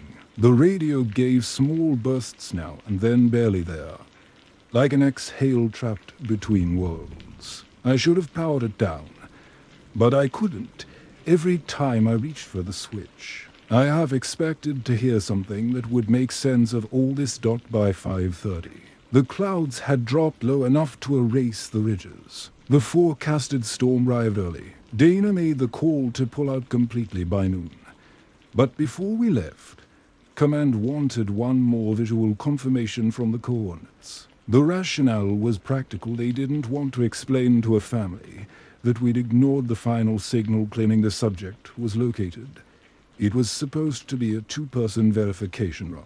Dana asked from me. I agreed. We left base at 6:15 with Luis monitoring from the repeater truck at the lower trailhead. Nate stayed behind in case weather trapped us out. The climb was silent except for snow hissing through the trees and the radio's faint hum. The higher we went, the more the storm muffled the world. No birds, no wind. Just the crunch of crampons and the sound of my own breathing inside the mask. At 8:07, Luis came through. You're approaching the coordinate radius. I've got both signals pinging again. Both. Dana asked, yeah. One stationary, one mobile. Stationary's dead center of E3, the mobile. Looks like it's pacing you. About 40 meters upslope. Probably multipath reflection. Dana said. More to herself than to him. I didn't answer. The ridge looked different under snow. The depression we'd seen before was now a shallow white dish. Dana probed the center with her pole, striking solid ice beneath. No cavity. She said. Luis spoke again. Quieter. I've got audio bleed. Something's transmitting on your same frequency. Say again. Your mics are picking up speech that isn't coming from either of you. We both froze. Then the speaker on my shoulder crackled and hissed and my own voice came through. Calm and deliberate. Found him. He's under the ice. Dana jerked her head toward me. That wasn't you. No. I keep the mic. Luis, record and trace. Already rolling. Dana knelt, scraping back a layer of snow. Beneath the surface, the ice looked thicker than it should have been, opaque and gray, like frozen smoke. She tapped it again. The sound came back dull, like striking wood instead of ice. Help me break through.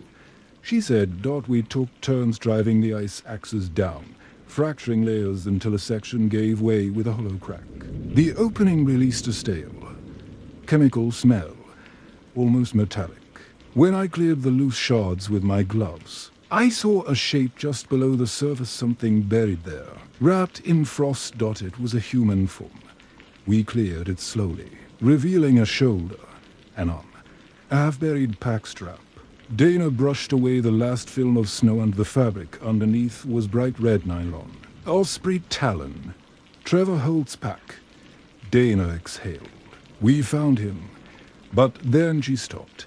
eyes fixed on the pack's shoulder harness. A small beacon unit was clipped to it identical to mine. Same orange casing. She leaned closer. Brent, the screen blinked to life. ID tag for a 7-B my tag. I grabbed my own chest unit to check. The green LED still blinked in sync with the one on the pack. Every third flash, they pulsed together. As if connected, Dana whispered, "How can both?" Before she finished, the radio screamed. Not static this time, a solid, piercing feedback tone that forced us both to cover our ears. Then, through the distortion, her voice, "Get back," still me, but shouting. The sound blasted so hard the unit vibrated in my hand. Dana stumbled backward. The ice under the hole cracked again, deeper, and a sheet collapsed inward with a thunderclap of shattering layers. I lunged to grab her arm. Beneath us, a cavity opened, a hollow black void maybe 6 feet wide. Descending into solid frost, the light from my headlamp caught something down there. A face, half-lit by a reflection. Mouth open, eyes glassy and colorless. For a heartbeat, I thought it was Trevor. Then the face moved. The jaw twitched slow, mechanical, and the skin along that cheek glittered with ice-like mirror shards. It looked exactly like me. Dana shouted my name, yanking me back as the rim gave way. We both fell to our knees, crawling from the edge while the cavity collapsed behind us. The entire section of ice bowed inward, then sealed itself in seconds under fresh snow. Luce's voice broke through the static. What the hell was that? I lost all telemetry. Dana gasped for air. We're fine returning to base now. But I didn't move. I kept staring at the spot where the mirror face had been. My mind empty except for one looping thought. That whatever was down there wasn't just copying my voice, it was waiting for me to answer. We started back down in silence. Halfway through the descent, Louis broke in again. "Guys, I'm getting another mayday." Dana groaned. "From where?" "Same coordinates. Play it." The recording came through warped by static, but the words were clear enough. "Mayday. This is Row. Dana's down. If anyone can hear me, I'm still on site. Don't leave me here." Dana froze. I finished for her. That's my voice again. Timestamp. She asked. Louis hesitated. 8:34. We both looked at our watches. 8:34. Neither of us had transmitted anything. The snow intensified. Visibility dropped to 20 feet. The trail we'd carved on the way up had already vanished. My compass needle spun without settling. Even the GPS began to stutter. Coordinates jumping 10, 15 meters at a time. Dana tightened her hood. We follow the fall line. The trucks due west. We walked in near Whiteout. Once or twice I saw movement off to the side, another shape, keeping pace just beyond the fog.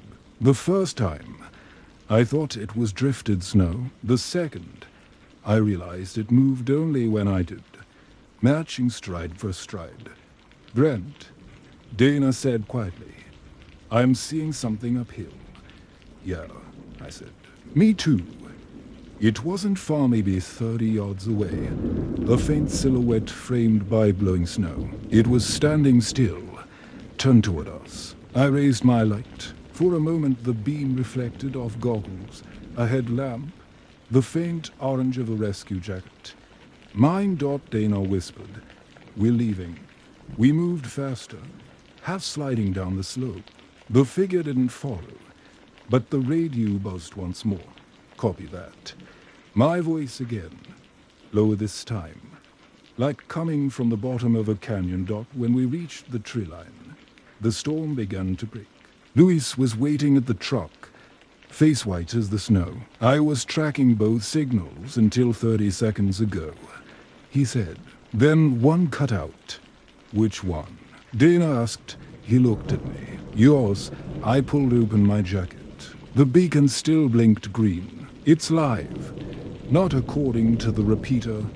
We packed up first. No one spoke the whole drive back to town. The valley below looked ordinary, again people walking dogs, smoke rising from cabins, nothing strange. But my radio sat silent on the seat beside me, the screen dead dot at headquarters. I filed the report.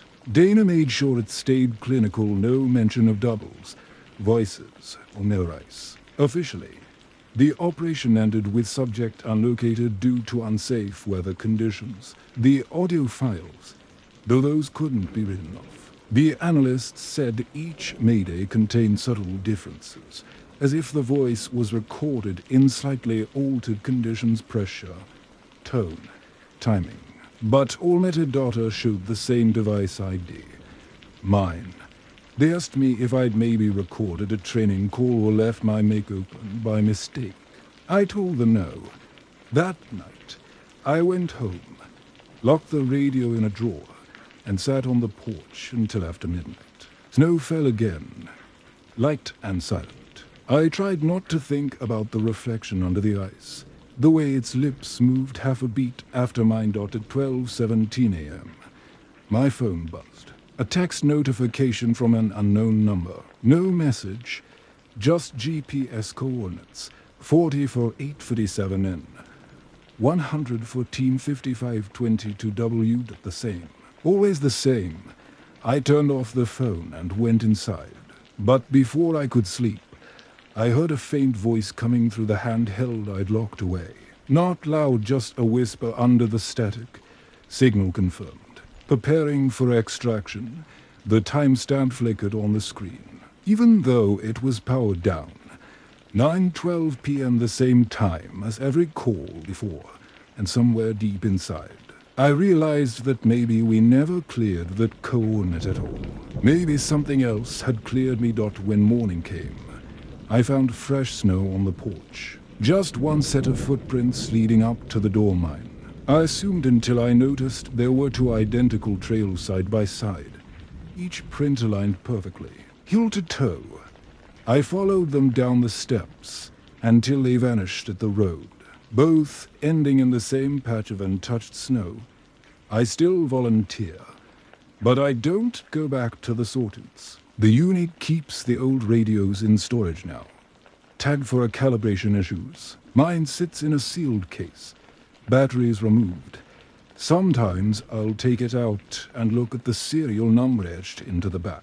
The last inspection date reads September 14th, 22, the day we heard that first Mayday dot, and right below it, etched faintly like a scratch I don't remember making, are three words: I'm still here.